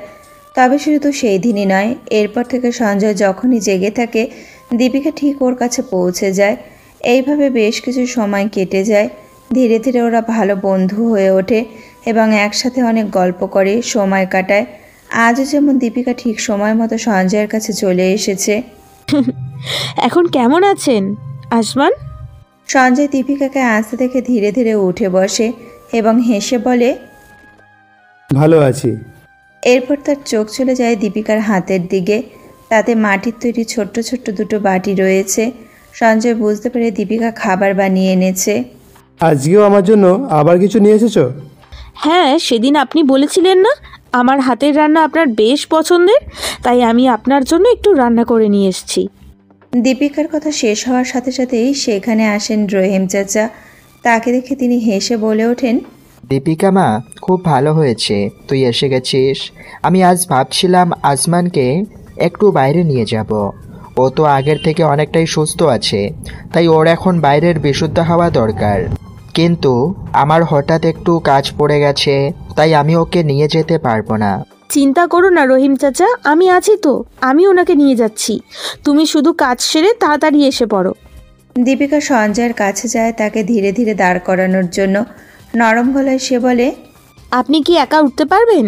না হলে আমি আপনাকে ধরতে পারি। না না, তার প্রয়োজন পড়বে না, আমি একাই উঠতে পারবো। সঞ্জয় দীপিকার সাহায্য ছাড়া একাই ওঠার চেষ্টা করে, কিন্তু সে পারে না। দীপিকার মনে হয় সঞ্জয় যদি এভাবে একা একা ওঠার চেষ্টা করতে থাকে তাহলে নিশ্চয়ই সে আঘাত পাবে।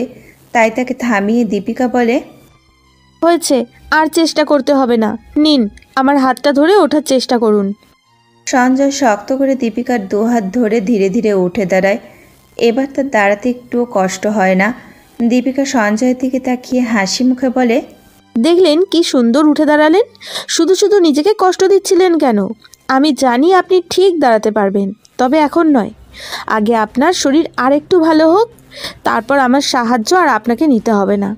এখন তো আমি আপনার সাথেই আছি, তাই আমার হাতটাই না হয় ধরুন। চিন্তা করবেন না, যে কোনো প্রয়োজনে আমি সব সময় আপনার সাথেই থাকব। এবার ধীরে ধীরে এক পা করে হাঁটবেন, বুঝেছেন? কোনো তাড়াহুড়ো কিন্তু করা যাবে না। সঞ্জয় সামনের দিকে এক পা বাড়ায়। আজ অনেক দিন পর আবার হাঁটছে সে, তাই প্রথম প্রথম বেশ অসুবিধা হচ্ছে সঞ্জয়ের। দীপিকা সঞ্জয়ের অসুবিধে বুঝতে পারে এবং বলে, আমার কাঁধের ওপরে ভর দিয়ে হাঁটুন। সঞ্জয় লক্ষ্মী ছেলের মতো তার কথা শোনে। রহিম চাচার বাড়ি থেকে বেরিয়ে কিছুটা হেঁটে আসে ওরা। দীপিকা সামনের দিকে আঙুল দিয়ে ইশারা করে, ওই যে সামনে বসবার জায়গাটা দেখতে পাচ্ছেন, আমরা ওখানে গিয়ে বসবো, কেমন? অত্যন্ত সাবধানে সঞ্জয়কে নিয়ে দীপিকা এসে পৌঁছায় সেই বসবার জায়গাটির সামনে।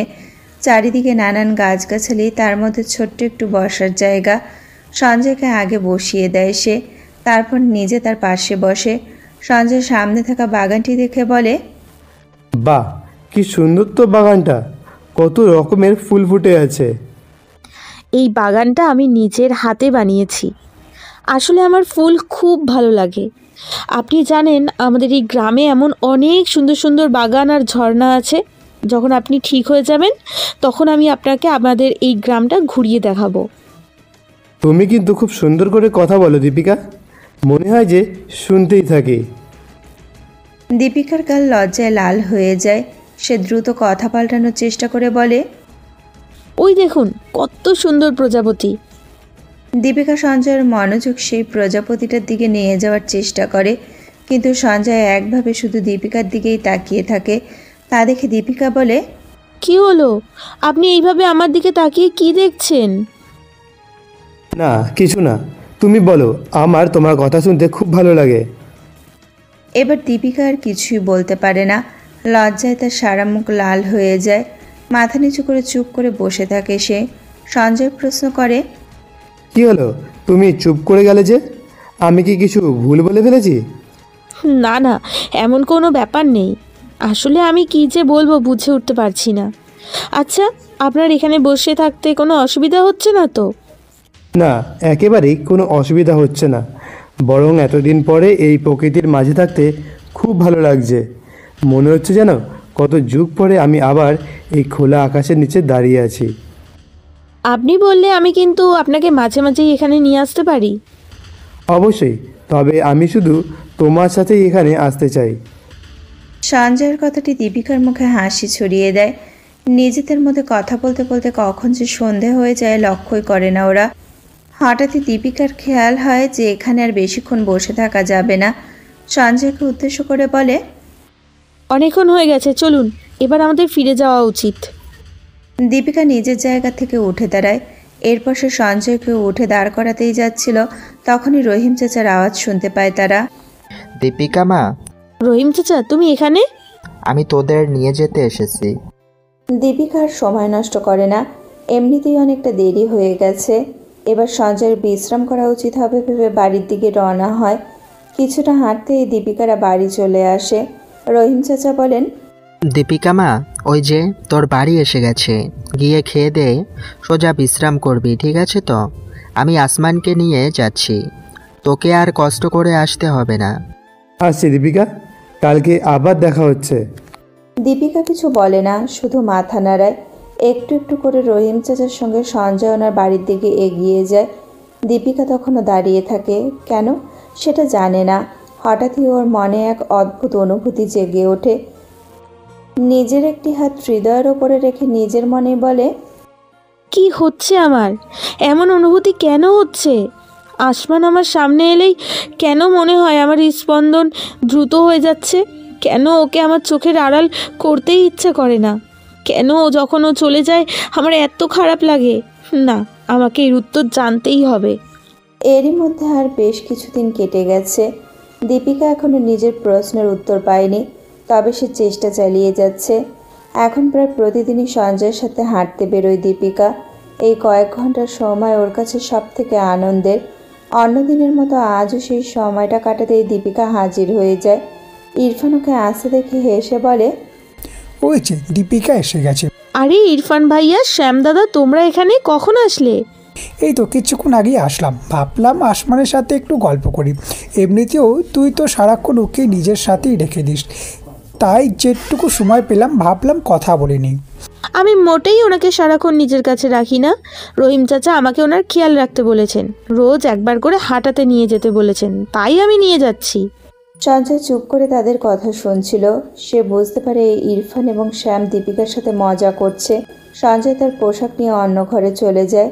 ঠিক তখনই ইরফান প্রশ্ন করে ওঠে, দীপিকা কি হয়েছে তোর? আমার কই কিছু না তো। হয়েছে, আমি বলছি তুই আসমানকে ভালোবাসতে শুরু করেছিস, তাই না? কি কি বলছো? না না, এমন কোনো ব্যাপার নেই। আমি তো শুধু ওনার যত্ন নিচ্ছি, যেভাবে অসুস্থ কারোর যত্ন নেওয়া উচিত। তোমরা একটু বেশিই ভাবছো। দীপিকার জবাবের উত্তরে ইরফান কিছু বলতে গিয়েও থেমে যায়, কারণ ততক্ষণে সঞ্জয় সেখানে এসে পড়ে এবং দীপিকার উদ্দেশ্যে বলে, আমি এসে গেছি দীপিকা, তাহলে এবার যাওয়া যাক। দীপিকা ইরফান এবং শ্যামকে বিদায় জানিয়ে বেরিয়ে পড়ে সঞ্জয়ের সাথে, তাকে নতুন আরেকটি বাগান দেখানোর উদ্দেশ্যে। একে অপরের সাথে কথা বলতে বলতে তারা দুইজনে যে অনেকটাই দূরে এসে পড়েছে সেটা তখনও তারা বুঝে উঠতে পারেনি। হঠাৎই দীপিকা একবার চারিদিকে লক্ষ্য করে বলে, আজকে আমরা হাঁটতে হাঁটতে অনেকটা দূরই চলে এসেছি মনে হচ্ছে। তোমার কোনো অসুবিধা হচ্ছে না তো আসমান? না, হচ্ছে না। তবে আমি মাঝে মাঝে ভাবি একটু একটু অসুবিধা হওয়া উচিত, তাহলে এইভাবেই তো তুমি আমার যত্ন নেবে। আজ আবারও সঞ্জয়ের কথায় খুব লজ্জা পায় দীপিকা, তবে নিজেকে সামলে নিয়ে সামনের দিকে আঙুল তাক করে বলে, ওই যে সামনে ঝর্ণাটা দেখা যাচ্ছে, তার ওই পাড়ে একটা অনেক বড় গোলাপ ফুলের বাগান আছে। তাতে যে কত রকমের গোলাপ ফুল আছে তুমি ভাবতেই পারবে না। আমি কাল তোমাকে সেখানে নিয়ে যাব। আজ আমরা এদিকের বাগানটায় বসবো, ঠিক আছে তো? দীপিকা সঞ্জয়ের সাথে বাগানটির মধ্যে প্রবেশ করে। এরপর তাকে সেই বাগানটি ঠিক মাঝখানে বসিয়ে দিয়ে দীপিকা বলে, তুমি এখানটায় বসো, আমি তোমার জন্য খুব সুন্দর দেখে একটা প্রজাপতি ধরে নিয়ে আসছি। আমি শুনেছি কেউ যদি কাউকে তার ধরা প্রজাপতি উপহার দেয় তাহলে তাদের বন্ধুত্ব কোনো দিনও নষ্ট হয় না। সত্যি? তাহলে তো আমারও তোমাকে দেওয়া উচিত, তাই না? না না, এখনও কিন্তু তুমি পুরোপুরি সুস্থ হওনি, তাই চুপটি করে এখানে বসে থাকবে। যখন তুমি ঠিক হয়ে যাবে তখন আমার জন্য এমন প্রজাপতি ধরে এনো, কেমন?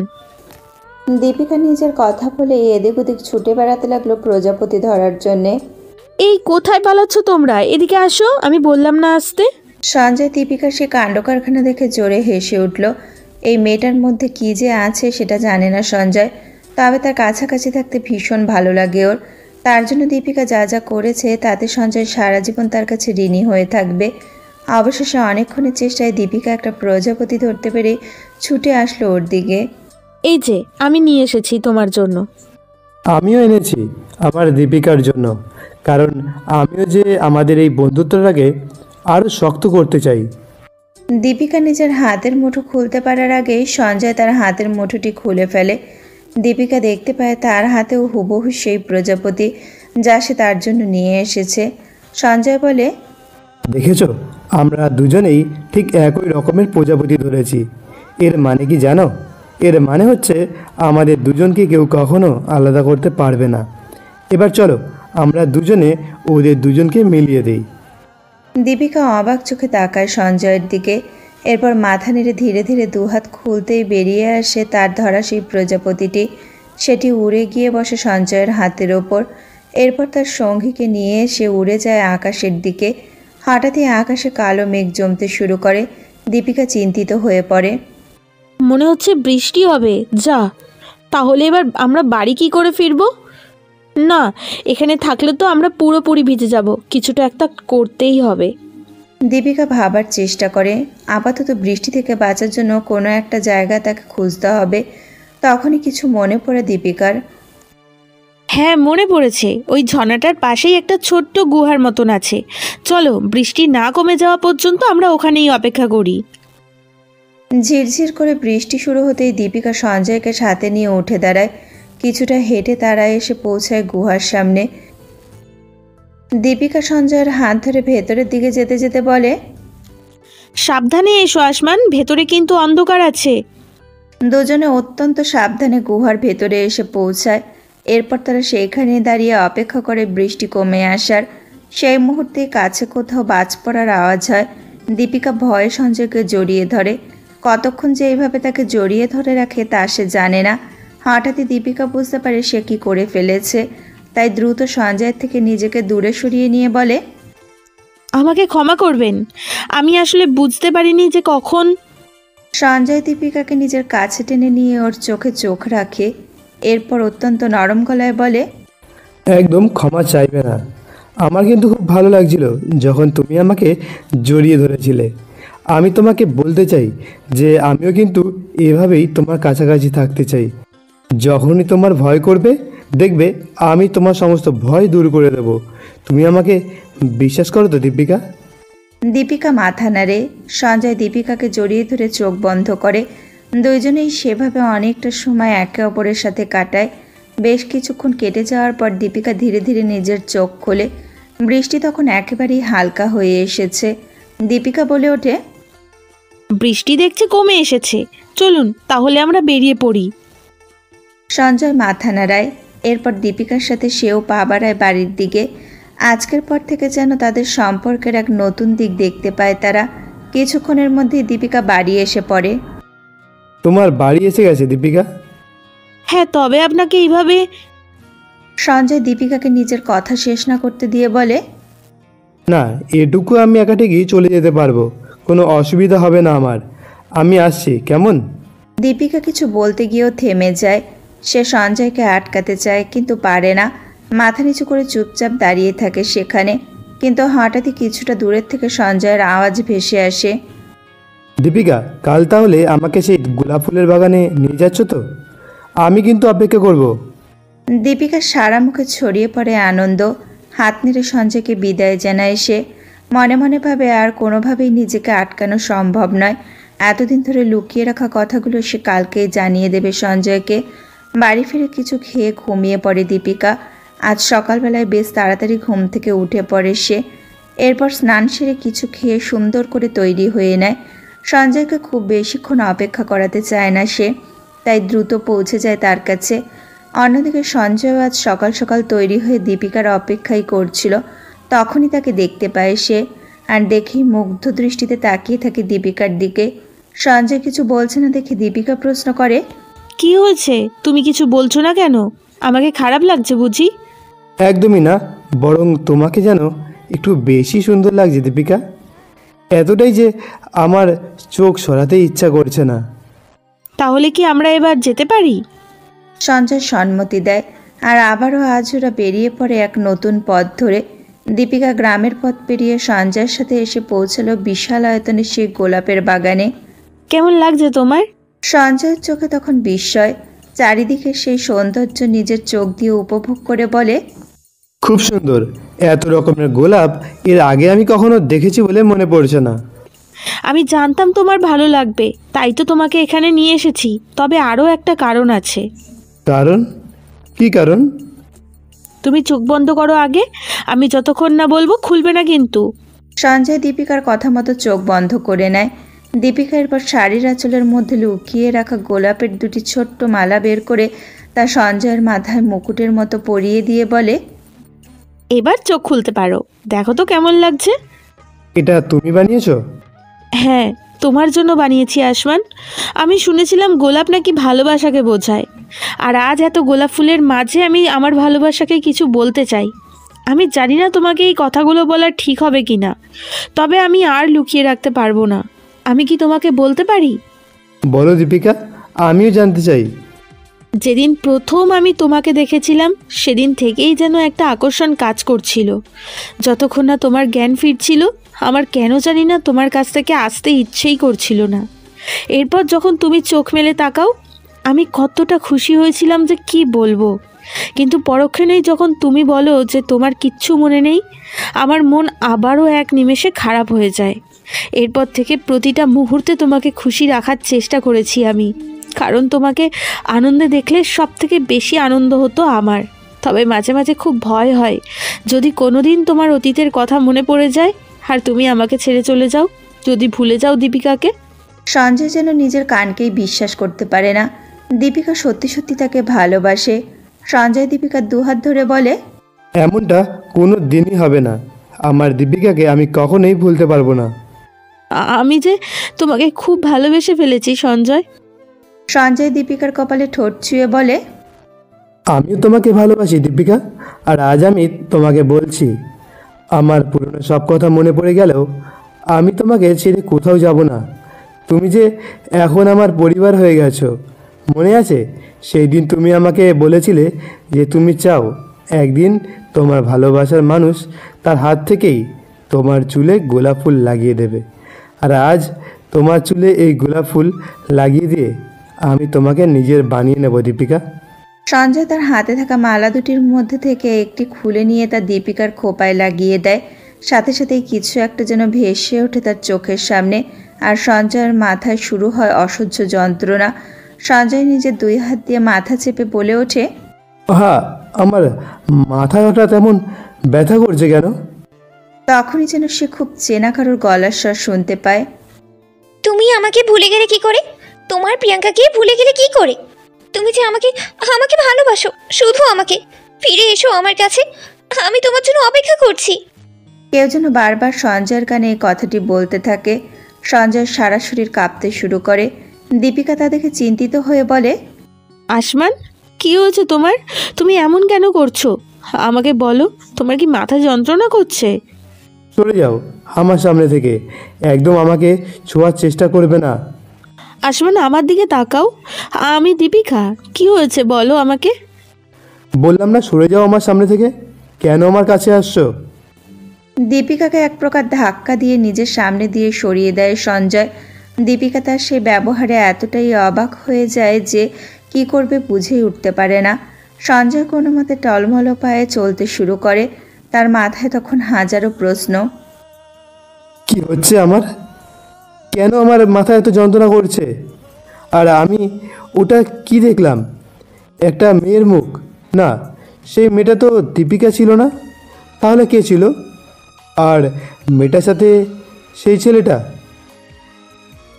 সে তো হুবহু আমার মতোই দেখতে, শুধু তার পোশাকটা আলাদা ছিল, যেন কোনো রাজার মতো। এমনটা কি করে হতে পারে? আমি কি স্বপ্ন দেখছিলাম নাকি? না, আমাকে জানতেই হবে। কোনো মতে নিজেকে সামলে নিয়ে রহিম চাচার বাড়ির দিকে পা বাড়ায় সঞ্জয়।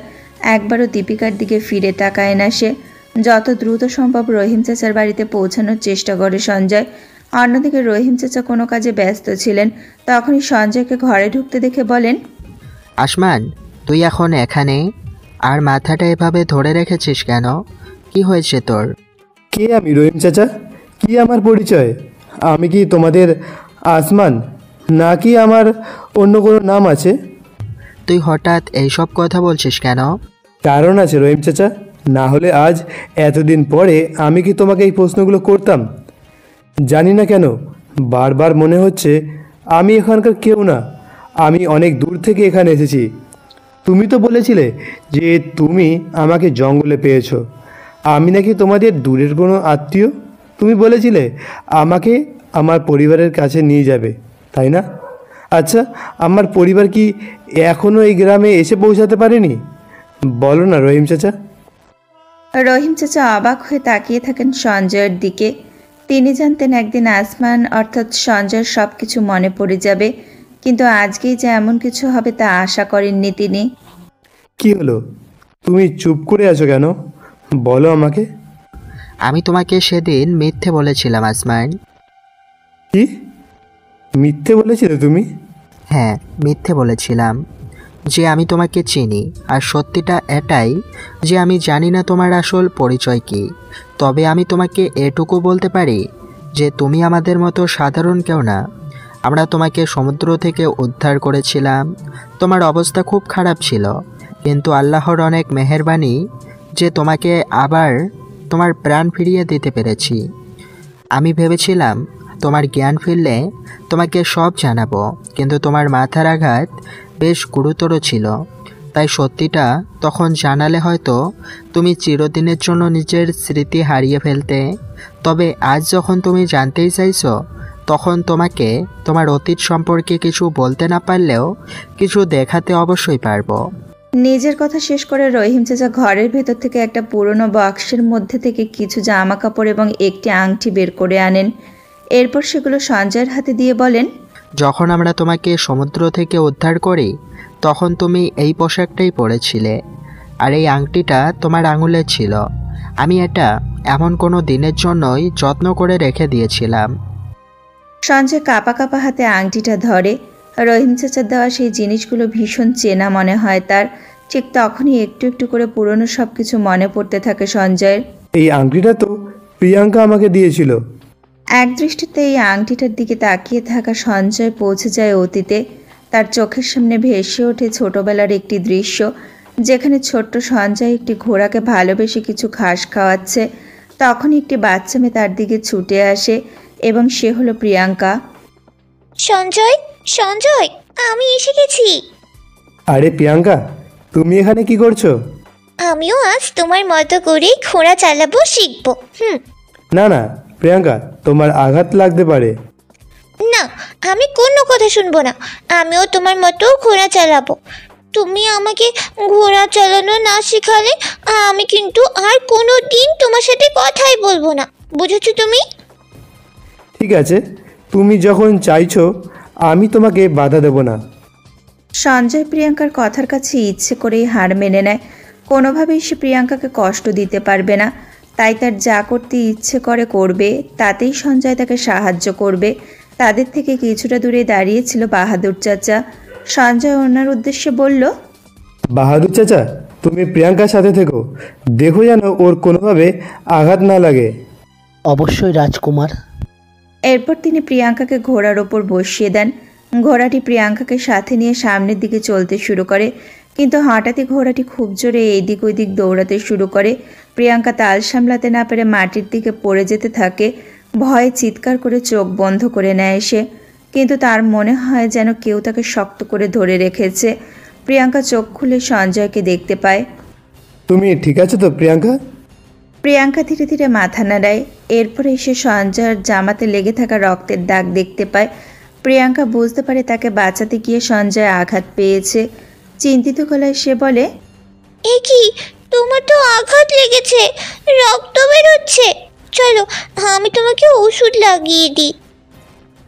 এই আঘাত এমন কিছু গুরুতর নয়। না, তুমি আমার সাথে এসো। এখন তোমার বিশ্রামের প্রয়োজন, আর আমি তোমার খেয়াল রাখবো। এক প্রকার সঞ্জয়কে টানতে টানতে নিজের সাথে নিয়ে যায় প্রিয়াঙ্কা। আর সেই দিন থেকে তাদের বন্ধুত্ব গাঢ় হতে শুরু করে। একটু একটু করে একে অপরের সাথে অনেকটা সময় কাটাতে আরম্ভ করে তারা। সঞ্জয়ের গোলাপ ফুল অনেক পছন্দের। নিজের হাতে একটি বাগান বানিয়েছে সে। সকাল সকাল নিজের হাতে করে সেই গাছগুলোতে জল দেয় সঞ্জয়। তবে গতকাল তার বাবা অর্থাৎ মিরপুর রাজ্যের রাজা দুর্জয় কিছু গোলাপের চারা নিয়ে এসেছিল। তাই আজ সকালবেলাতেই সঞ্জয় সেই গাছগুলো তার বাগানে লাগাতে আরম্ভ করেছিল। তখনই সেখানে প্রিয়াঙ্কা আসে। সঞ্জয়, কি করছো তুমি? এই দেখো, এই গোলাপ ফুলের চারাগুলো লাগাচ্ছি। তুমি তো জানো আমার গোলাপ ফুল খুব পছন্দের। তুমিও কি আমার সাথে এই গাছগুলো লাগাবে? নিশ্চয়ই লাগাবো। ধীরে ধীরে সময় কেটে যেতে থাকে। ছোট্ট সেই সঞ্জয় এবং প্রিয়াঙ্কাও বেশ বড় হয়ে যায়। মিরপুরে সবাই খুব আনন্দে নিজের দিন কাটাচ্ছিল। তখনই হঠাৎ মহারাজ দুর্জয় ভীষণ অসুস্থ হয়ে পড়েন। প্রতিদিনের অভ্যাস মতোই সঞ্জয় সেদিনও নিজের অনুশীলন করছিল। হঠাৎই তার বাবার অসুস্থ হওয়ার খবর শুনতে সঞ্জয় দৌড়ে ওনার ঘরে পৌঁছায়। বাবা, কি হয়েছে? আমার কাছে আর খুব বেশি সময় নেই বাবা। আমি চাই তুই এখন থেকে এই রাজ্যের দায়িত্ব নে। কি বলছো কি বাবা? না না, তা কি করে হয়? তুমি একদম সুস্থ হয়ে যাবে, আমি তোমাকে বলছি তো। আমি তোকে মিথ্যে আশা দেখাবো না। আমার কাছে সত্যি অতটা সময় নেই। তাই যতটুকু জীবন বাকি আছে সেই জীবনে আমি তোমাকে রাজা হিসেবে দেখতে চাই। তোর মায়েরও যে এই স্বপ্নটাই ছিল। আমি জানি আমি তোকে অনেক তাড়াতাড়ি এই দায়িত্ব দিয়ে দিচ্ছি, কিন্তু দেখ তোর পাশে যে দাঁড়িয়ে আছে সে সবসময় তোর সাথে থাকবে, তোর রানী হয়ে। আমার আরেকটা ইচ্ছে আছে, রাখবি? নিশ্চয়ই রাখবো বাবা, তুমি বলো না। সঞ্জয় মহারাজ দুর্জয়ের হাত দুটো চেপে ধরতেই তিনি ধীর গলায় বলেন, আমি চাই তুই প্রিয়াঙ্কাকে বিয়ে করে এই রাজ্যের রানী বানা। আমি জানি ও রাজ্যের সবাইকে খুব ভালো রাখবে। সঞ্জয় মহারাজের শেষ দুটি ইচ্ছে মাথা পেতে গ্রহণ করে। সেই মতোই কিছুদিনের মধ্যেই সঞ্জয়ের রাজ্যাভিষেক হয় এবং সে মিরপুরের বর্তমান রাজা হিসেবে সমস্ত দায়িত্ব গ্রহণ করে।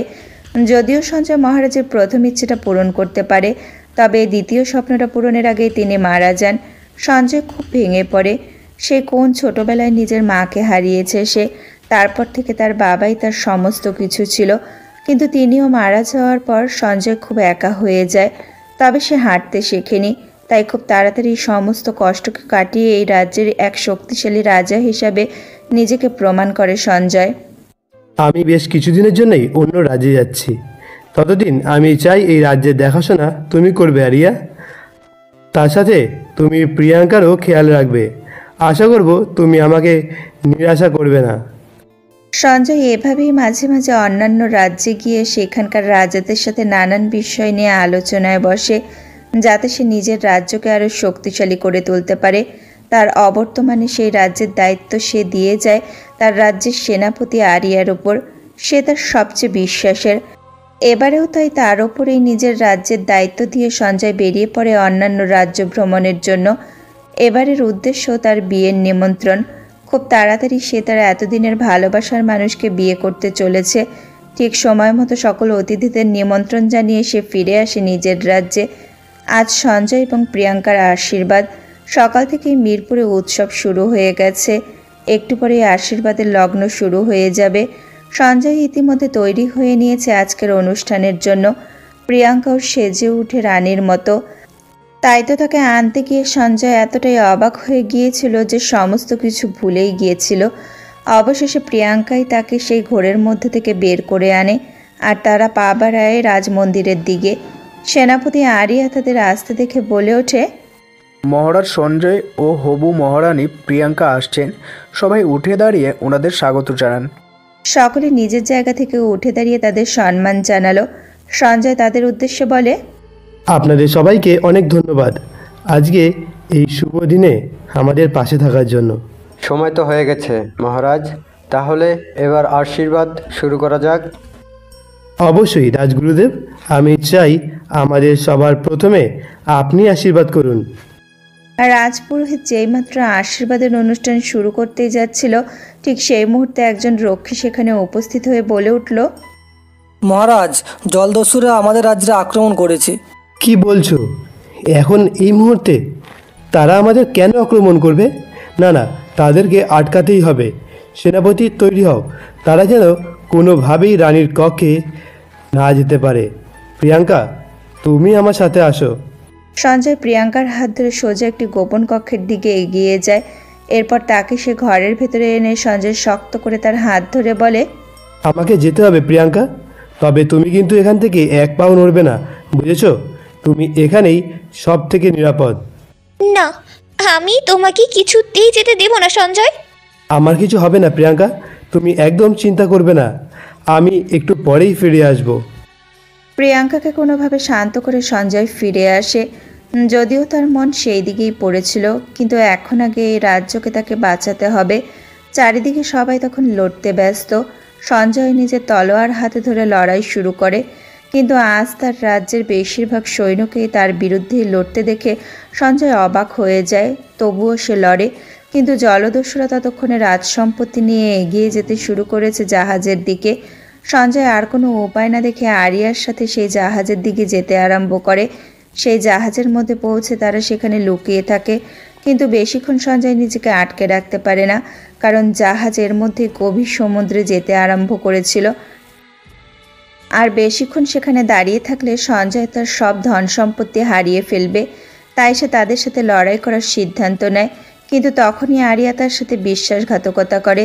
একটু একটু করে এতদিনের সব স্মৃতি মনে পড়ে যায় সঞ্জয়ের। আমার সব কিছু মনে পড়ে গেছে। আমি মিরপুরের রাজা সঞ্জয়। যেদিন আমার আশীর্বাদ হওয়ার কথা ছিল, সেই দিন হঠাৎ শত্রুপক্ষ আমাদের আক্রমণ করে। তারা আমাদের সব কিছু লুট করে নিয়েছিল। আমি তাদের আটকানোর জন্য তাদের পিছন পিছন যাই, কিন্তু আমার রাজ্যের সেনাপতি, যাকে আমি সব থেকে বেশি বিশ্বাস করতাম, সে আমার সাথে বিশ্বাসঘাতকতা করেছে। সে আমাকে মারার চেষ্টা করেছে, কিন্তু আপনি আমাকে বাঁচিয়েছেন। আপনাকে অনেক অনেক ধন্যবাদ রহিম চাচা। মহারাজ সঞ্জয়। ইরফান এবং শ্যাম হাট থেকে ফিরে রহিম চাচার বাড়িতে কিছু কথা বলতেই আসছিল। তখনই সঞ্জয়ের মুখ থেকে এই কথাগুলো শুনে খুব অবাক হয়ে যায়। তবে সব থেকে বেশি অবাক হয় দীপিকা। সঞ্জয় সেখান থেকে চলে আসার পর নিজেকে সামলে সেও তার পেছন পেছন এসে পৌঁছেছিল, কিন্তু রহিম চাচার ঘরের ভেতর ঢোকার সাহস হয়নি তার। দূরে দাঁড়িয়ে সমস্ত কথা শুনতে থাকেও। দীপিকা ভাবতেই পারেনি যার সাথে সে এতগুলো দিন কাটিয়েছে সে আসলে একজন মহারাজ। ইরফান এবং শ্যাম সঞ্জয়ের আসল পরিচয় জেনে মাথা নত করে সম্মান জানায়। সঞ্জয় তাদের থামিয়ে বলে, না, কোনোভাবেই তোমরা আমার সামনে মাথা ঝোঁকাবে না। তোমরা আমাকে নতুন জীবন দিয়েছ, তা আমি কখনোই ভুলবো না, কিন্তু এখন আমাকে ফিরে যেতে হবে। সেখানে আমার ভালোবাসার মানুষ, আমার হবু স্ত্রী প্রিয়াঙ্কা আছে। আমি জানি না সে কেমন আছে, সে জানে না আমি বেঁচে আছি কি না, আর আমিও জানি না আরিয়া তার কোনো ক্ষতি করেছে কি না। আপনি একদম চিন্তা করবেন না, আমরা আপনাকে নিয়ে যাচ্ছি। অনেক ধন্যবাদ তোমাদের ইরফান। আসুন আমাদের সাথে। সঞ্জয় আবারও দীপিকাকে না দেখে এগিয়ে গেল সামনের দিকে। এখন যে তার মনে দীপিকা নয় বরং প্রিয়াঙ্কা রয়েছে। সঞ্জয় ইরফানদের সাথে এসে পৌঁছালো নদীর তীরে। সামনেই রয়েছে মাছ ধরার সেই নৌকাটি। সঞ্জয়কে ওপরে উঠে বসার ইশারা করে। ইরফান এবং শ্যাম ধাক্কা দিতে লাগে নৌকাটিকে। এরপর তারাও সেটার উপরে চড়ে বসে। এগিয়ে যেতে থাকে সমুদ্রের দিকে। কিছুক্ষণের মধ্যেই সেই নৌকাটি নদী ছেড়ে সমুদ্রে প্রবেশ করে। সঞ্জয় তাদের দিক নির্দেশ করতে থাকে। অবশেষে কিছু ঘন্টার পর তারা এসে পৌঁছায় মিরপুরে। সঞ্জয় এক প্রকার নৌকা থেকে লাফিয়ে নেমে বলে, তোমাদের অনেক অনেক ধন্যবাদ। তোমরা না থাকলে আমি এখানে হয়তো আসতেই পারতাম না। এটা আপনি কি বলছেন মহারাজ? এটা তো আমার আর শ্যামের কর্তব্য ছিল। আপনি আর দেরি করবে না, তাড়াতাড়ি চান, মহারানী হয়তো আপনার জন্য অপেক্ষা করছে। সঞ্জয় আর কোনো কথা না বাড়িয়ে রাজমহলের দিকে দৌড়াতে আরম্ভ করলো। চারিদিকে ছড়িয়ে ছিড়িয়ে থাকা রক্ষীরা সেই প্রাসাদকে পাহারা দিচ্ছে। সঞ্জয় সবার চোখ এড়িয়ে সোজা মহলের ভেতর ঢুকে গেল। এরপর সে সোজা পৌঁছে গেল প্রিয়াঙ্কার ঘরের সামনে, কিন্তু জানালা দিয়ে ভেতরের দিকে তাকালে কাউকেই দেখতে পেল না সে। সঞ্জয় ভীষণ পরিমাণ ভয় পেয়ে গেল। হন্যে হয়ে এদিক ওদিক খুঁজতে লাগলো তাকে। প্রিয়াঙ্কা, প্রিয়াঙ্কা, তুমি কি আমার আওয়াজ শুনতে পাচ্ছ? দূর থেকে একটি চেনা কণ্ঠস্বর এসে পৌঁছায় সঞ্জয়ের কানে। সঞ্জয়, আমি এখানে। সঞ্জয় সেই শব্দের উৎস ধরে এগিয়ে যেতে লাগে সেই দিকে। কিছুটা হাঁটার পর ছোট্ট একটি ঘরের মধ্যে বন্দী হয়ে থাকতে দেখে প্রিয়াঙ্কাকে। এ কি প্রিয়াঙ্কা, তুমি এখানে কি করছো?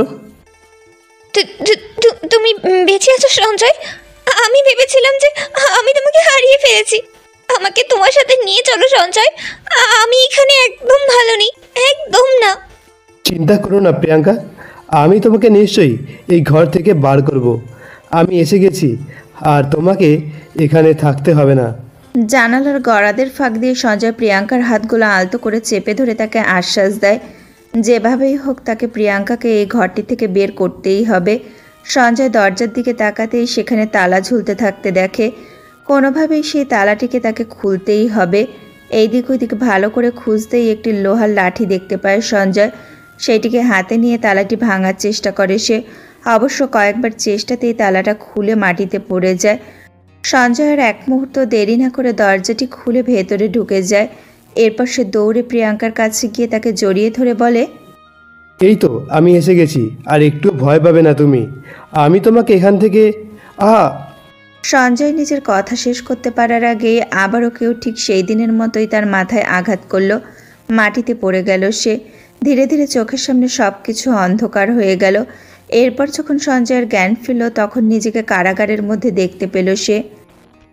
এ কি, আমি এখানে কি করে আসলাম? এটাই এখন থেকেই তোমার থাকার জায়গা। প্রিয়াঙ্কার গলা স্বর সঞ্জয়ের কানে যেতেই সে বলে, প্রিয়াঙ্কা তুমি এসে গেছো, তাড়াতাড়ি আমার এই দরজাটা খুলে দাও। আমি তো এই দরজাটা খুলতেই পারবো না সঞ্জয়, না হলে এত কষ্ট করে তোমাকে এখানে বন্দি করলাম কেন? সঞ্জয় যেন কোনোভাবেই নিজের কানকে বিশ্বাস করে উঠতে পারল না। যাকে সে নিজের থেকেও বেশি ভালোবেসেছে সেও আজ তার সাথে বিশ্বাসঘাতকতা করেছে। সঞ্জয় ভীষণ অবাক হয়ে গেল। মানে কি বলতে চাইছো তুমি? আমি কি বলতে চাইছি বুঝতে পারছো না? এবার থেকে এই জেলখানার মধ্যেই তুমি থাকবে। প্রিয়াঙ্কা তুমি আমার সাথে এত বড় বিশ্বাসঘাতকতা করতে পারলে? আমি তো তোমাকে ভালোবাসতাম। কিন্তু আমি যে তোমাকে কখনোই ভালোবাসিনি সঞ্জয়। মানে কি বলছো কি তুমি? এটাই যে ছোটবেলা থেকেই আমার কখনো তোমার প্রতি ভালোবাসাই জন্মায়নি। আমার তোমার সব কিছু ভীষণ অসহ্য লাগতো, কিন্তু আমি চুপই করেছিলাম। কেন জানো? কারণ আমি জানতাম একদিন এই রাজত্বটার ওপর সমস্ত অধিকার আমার আর আমার ভালোবাসার মানুষের হবে। আর সেটা কে জানো? আমি এই রাজ্যের মহারাজা আরিয়া। কথাটা বলতে বলতে আরিয়া এসে দাঁড়ালো সঞ্জয়ের সামনে। আরিয়া তুমি? হ্যাঁ, ওইটা আমার ভালোবাসার মানুষ। দেখেছো, তুমিও ধরতে পারোনি। পারবেই বা কি করে? কারণ সেই কোন ছোটবেলা থেকেই আমি তোমার সাথে এত সুন্দর করে অভিনয় করেই যাচ্ছিলাম যে শুধু তুমি কেন, কারোরই বোঝার কথাই নয়। তবে এখন আর তোমাকে কোনো অভিনয় আমার করে দেখাতে হবেই না। এখন আমি আরিয়ার সাথে সুখেই থাকবো। এমনিতেও সামনের লগ্নেই আমাদের বিয়ে। হ্যাঁ, আমরা বিয়ে করে এ রাজত্ব করব, আর তুই এই অন্ধকার কারাগারে পচে মরবি।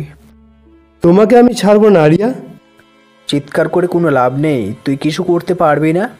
ঠিক যেভাবে সেদিন পারিসনি।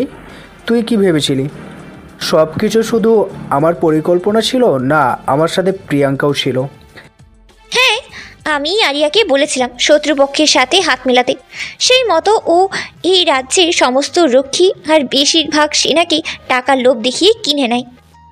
এরপর প্রিয়াঙ্কা সঞ্জয়কে সেই রাতের কথা বলে, যেই দিন রাতেই তারা সব পরিকল্পনা করে রেখেছিল। আর সেই দিন ছিল আশীর্বাদের ঠিক আগের রাত। সবাই ঘুমিয়ে যাওয়ার পর প্রিয়াঙ্কা পৌঁছে গেছিল আরিয়ার ঘরে। আরিয়া, তুমি জেগে আছো তো? এ কি প্রিয়াঙ্কা, তুমি এখানে? হ্যাঁ আরিয়া, কাল আমাদের আশীর্বাদ, আর কালই যেন সঞ্জয়ের জীবনের শেষ দিন হয়। তুমি আমাকে যা যা বলেছিলে সেটাই হবে তো? আমি কিন্তু আর এক মুহূর্ত সঞ্জয়কে সহ্যই করতে পারছি না। তুমি একদম চিন্তা করো না প্রিয়াঙ্কা, আমি সমস্ত রক্ষীকে অর্থের লোভ দেখিয়ে কিনে নিয়েছি। তারা আমার ইশারা পেলেই প্রধান দ্বার খুলে দেবে। তখন সেই জলদস্যুদের সৈন্য এই প্রাসাদে ঢুকে পড়বে।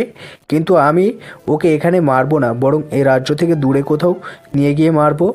তারপর আমার বিয়ে হওয়া কেউ আটকাতে পারবে না। সঞ্জয় যেন মানতেই পারছিল না। যাদের সবটুকু দিয়ে ভালোবেসেছিল, নিজের সবচেয়ে কাছের ভেবেছিল, তারাই আজ ওর সব থেকে বড় শত্রু। ধপ করে মাটিতে বসে পড়ে সঞ্জয়। নিজের মনে বিড়বিড় করে বলে, তার মানে সেদিন তেমন কিছু যে হবে সেটা আগে থেকেই ঠিক ছিল। একদম ঠিক বলেছিস। তোর আশীর্বাদের অনুষ্ঠানের আগেই আমি প্রধান দ্বার খুলে দিয়েছিলাম। তারপর আমার ইশারা মতোই সব কিছু হয়। এবার তুই তো সব কিছু জানতে পেরেছিস, তাই না? আর নিশ্চয়ই এসব কিছু শুনে তোর মরে যেতে ইচ্ছে করছে। সেটাই না হয় হবে। প্রিয়াঙ্কা চলো, সামনে আমাদের বিয়ের অনুষ্ঠান। এখানে দাঁড়িয়ে সময় নষ্ট করলে হবে না। সঞ্জয়কে একা ছেড়ে সেখান থেকে তারা চলে যায়। অন্ধকার সেই জেলখানায় একা একা বসে থাকে সে। সঞ্জয় কখনো হার মানেনি, তাই আজও মানবে না। যেভাবেই হোক নিজেকে মুক্ত করবেই সে। আমাকে এখান থেকে যে করেই হোক বেরোতে হবে। আমি আপনাকে সাহায্য করব মহারাজ। হঠাৎই কারাগারের মধ্যে আলো জ্বলে ওঠে এবং দরজা খুলে ভেতরে প্রবেশ করে একজন রক্ষী। সঞ্জয় তাকে দেখে অবাক হয়ে বলে, তুমি তুমি আমাকে সাহায্য করবে? হ্যাঁ মহারাজ, আমি কোনোদিনই আপনার বিপক্ষে যেতে চাইনি, কিন্তু আমার কাছে কোনো উপায় ছিল না। আমরা তার কথা না শুনলে তিনি আমাদের পরিবারকে শেষ করে দিবেন বলেছিলেন, তাই চেয়েও কিছু করতে পারিনি। আমরা খুব কষ্টে আছি মহারাজ, আপনি একমাত্র আমাদের বাঁচাতে পারবেন। কিন্তু কিভাবে? সবাই যে এখন আমার বিপক্ষে। না মহারাজ, আপনি চলে যাওয়ার পর আরিয়া আমাদের উপর অত্যাচার শুরু করেন। যারা যারা আপনার বিরুদ্ধে যেতে বাধ্য হয়েছিল সবাই এখন আপনার পক্ষে। তবে আপনাকে এখান থেকে যেতে হবে মহারাজ। আমি আপনাকে এই রাজ্যের বাইরে নিয়ে যাব, সেখানে আপনার জন্য নৌকা অপেক্ষা করছে। আসুন আমার সাথে। সঞ্জয় তার কথাতে সমর্থন জানিয়ে তার পিছু পিছু এসে পৌঁছায় রাজমহলের বাইরে। এরপর সমস্ত পাহারাদারদের নজর এড়িয়ে তারা পেছন দিকের জঙ্গলের পথ ধরে এসে পৌঁছায় নদীর পাড়ে। রক্ষী তাকে নৌকাতে উঠিয়ে দিয়ে বলে, মহারাজ, আমি খুব তাড়াতাড়ি আপনার কাছে খবর নিয়ে যাব। তারপর আপনি আরিয়াকে হারিয়ে আবার এই রাজ্যে রাজা হবেন। ততক্ষণ আপনি সেইখানেই থাকুন যেখানে এতদিন ছিলেন। হ্যাঁ ঠিক আছে, তোমরা নিজেদের খেয়াল রাখো। সঞ্জয় সেই নৌকাতে বসে আবারও ফিরে আসে সেই পাহাড়িয়া গ্রামে। রাতের অন্ধকার কেটে গিয়ে সকাল হয়ে গেছে ইতিমধ্যে। নদীর পাড়ে নৌকা থামতেই সে দ্রুত নেমে দৌড়ে যেতে আরম্ভ করে রহিম চাচার বাড়ির দিকে।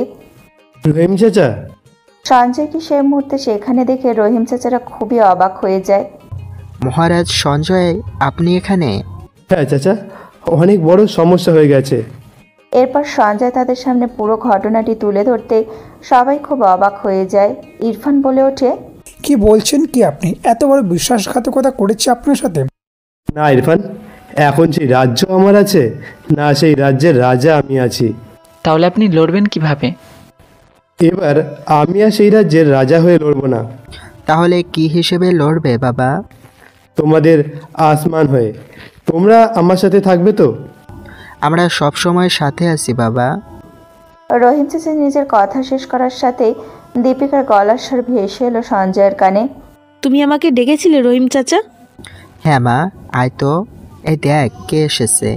দীপিকা একবার আর চোখে সঞ্জয়ের দিকে তাকিয়ে বলল, দেখতে পাচ্ছি তোমার অতিথি এসেছে। বলছি আমি এখন বাড়ি যাচ্ছি, পরে আসবো, ঠিক আছে? রহিম চাচা এরপর দীপিকাকে ডাকলেও সে না শুনে চলে যেতে লাগলো। তা দেখে সঞ্জয় বলে ওঠে, আমি দেখছি রহিম চাচা, ভুল তো আমার, দোষ যখন আমি করেছি শুধরেও আমি নেব। সঞ্জয় দীপিকার পিছনে ছুটে গিয়ে বলে, দীপিকা দীপিকা দাঁড়াও, একবার আমার কথাটা শোনো। তোমার সাথে আমার কিছু প্রয়োজনীয় কথা আছে।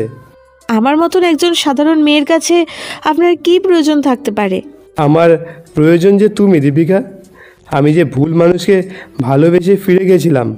আমাকে ক্ষমা করবেন মহারাজ, তবে আপনার প্রয়োজন হওয়ার ক্ষমতা বা অধিকার কোনোটাই আমার নেই। না দীপিকা, এইভাবে বলো না। তুমি যে আমার সব থেকে কাছের।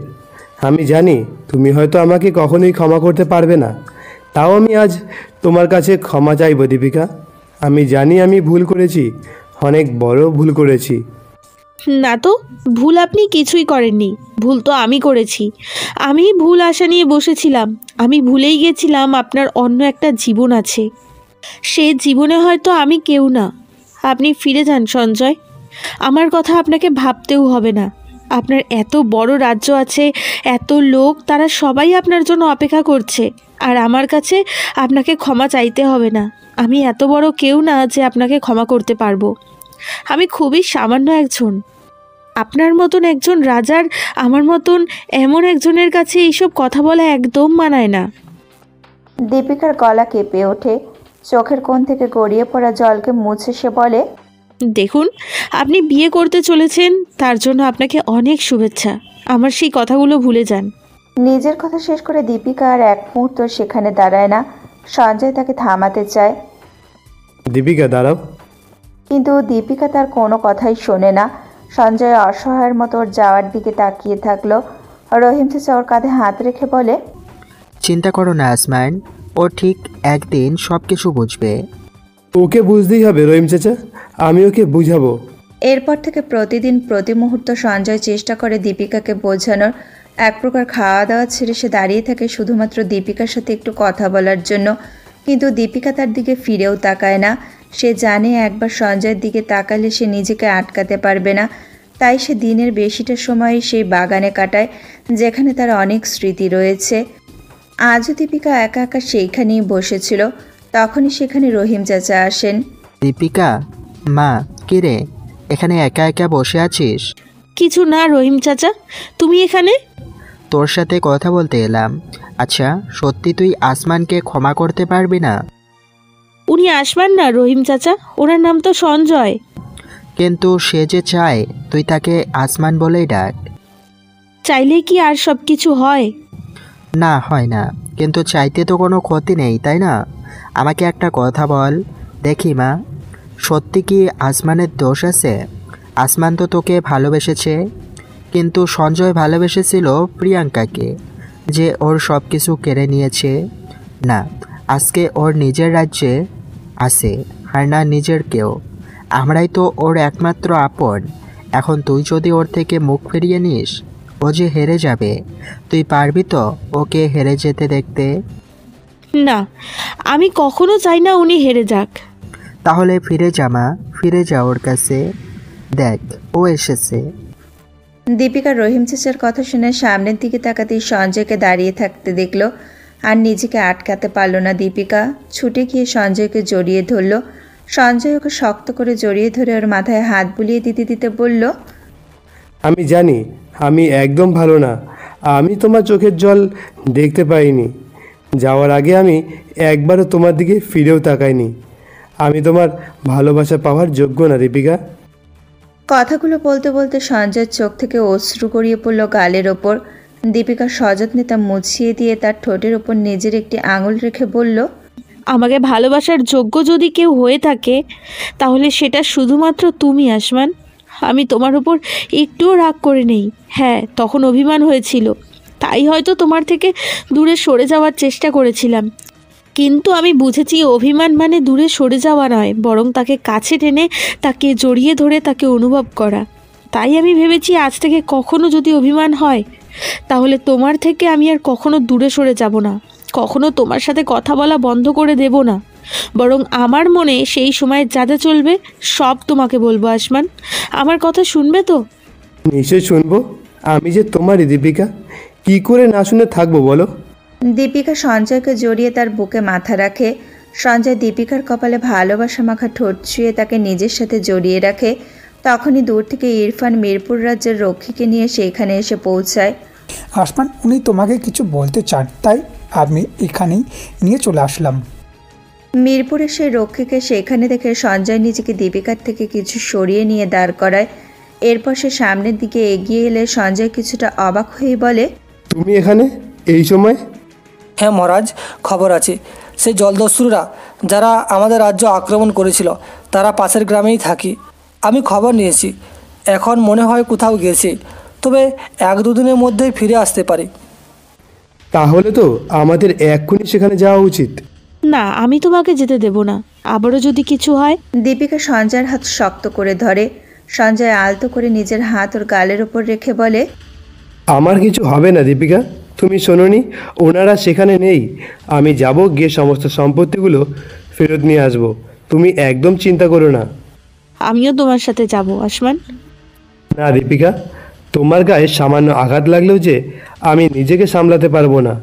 আমি তোমাকে কথা দিচ্ছি, আমি ঠিক ফিরে আসব। তোমার আসমানের গায়ে একটা আঁচড়ও লাগবে না। চলো। সঞ্জয় সেখানে উপস্থিত সকলকে বিদায় জানিয়ে বেরিয়ে পড়ল সেই গ্রামের উদ্দেশ্যে। দীপিকা চিন্তিতভাবে সঞ্জয়ের যাওয়ার দিকে তাকিয়ে থাকে।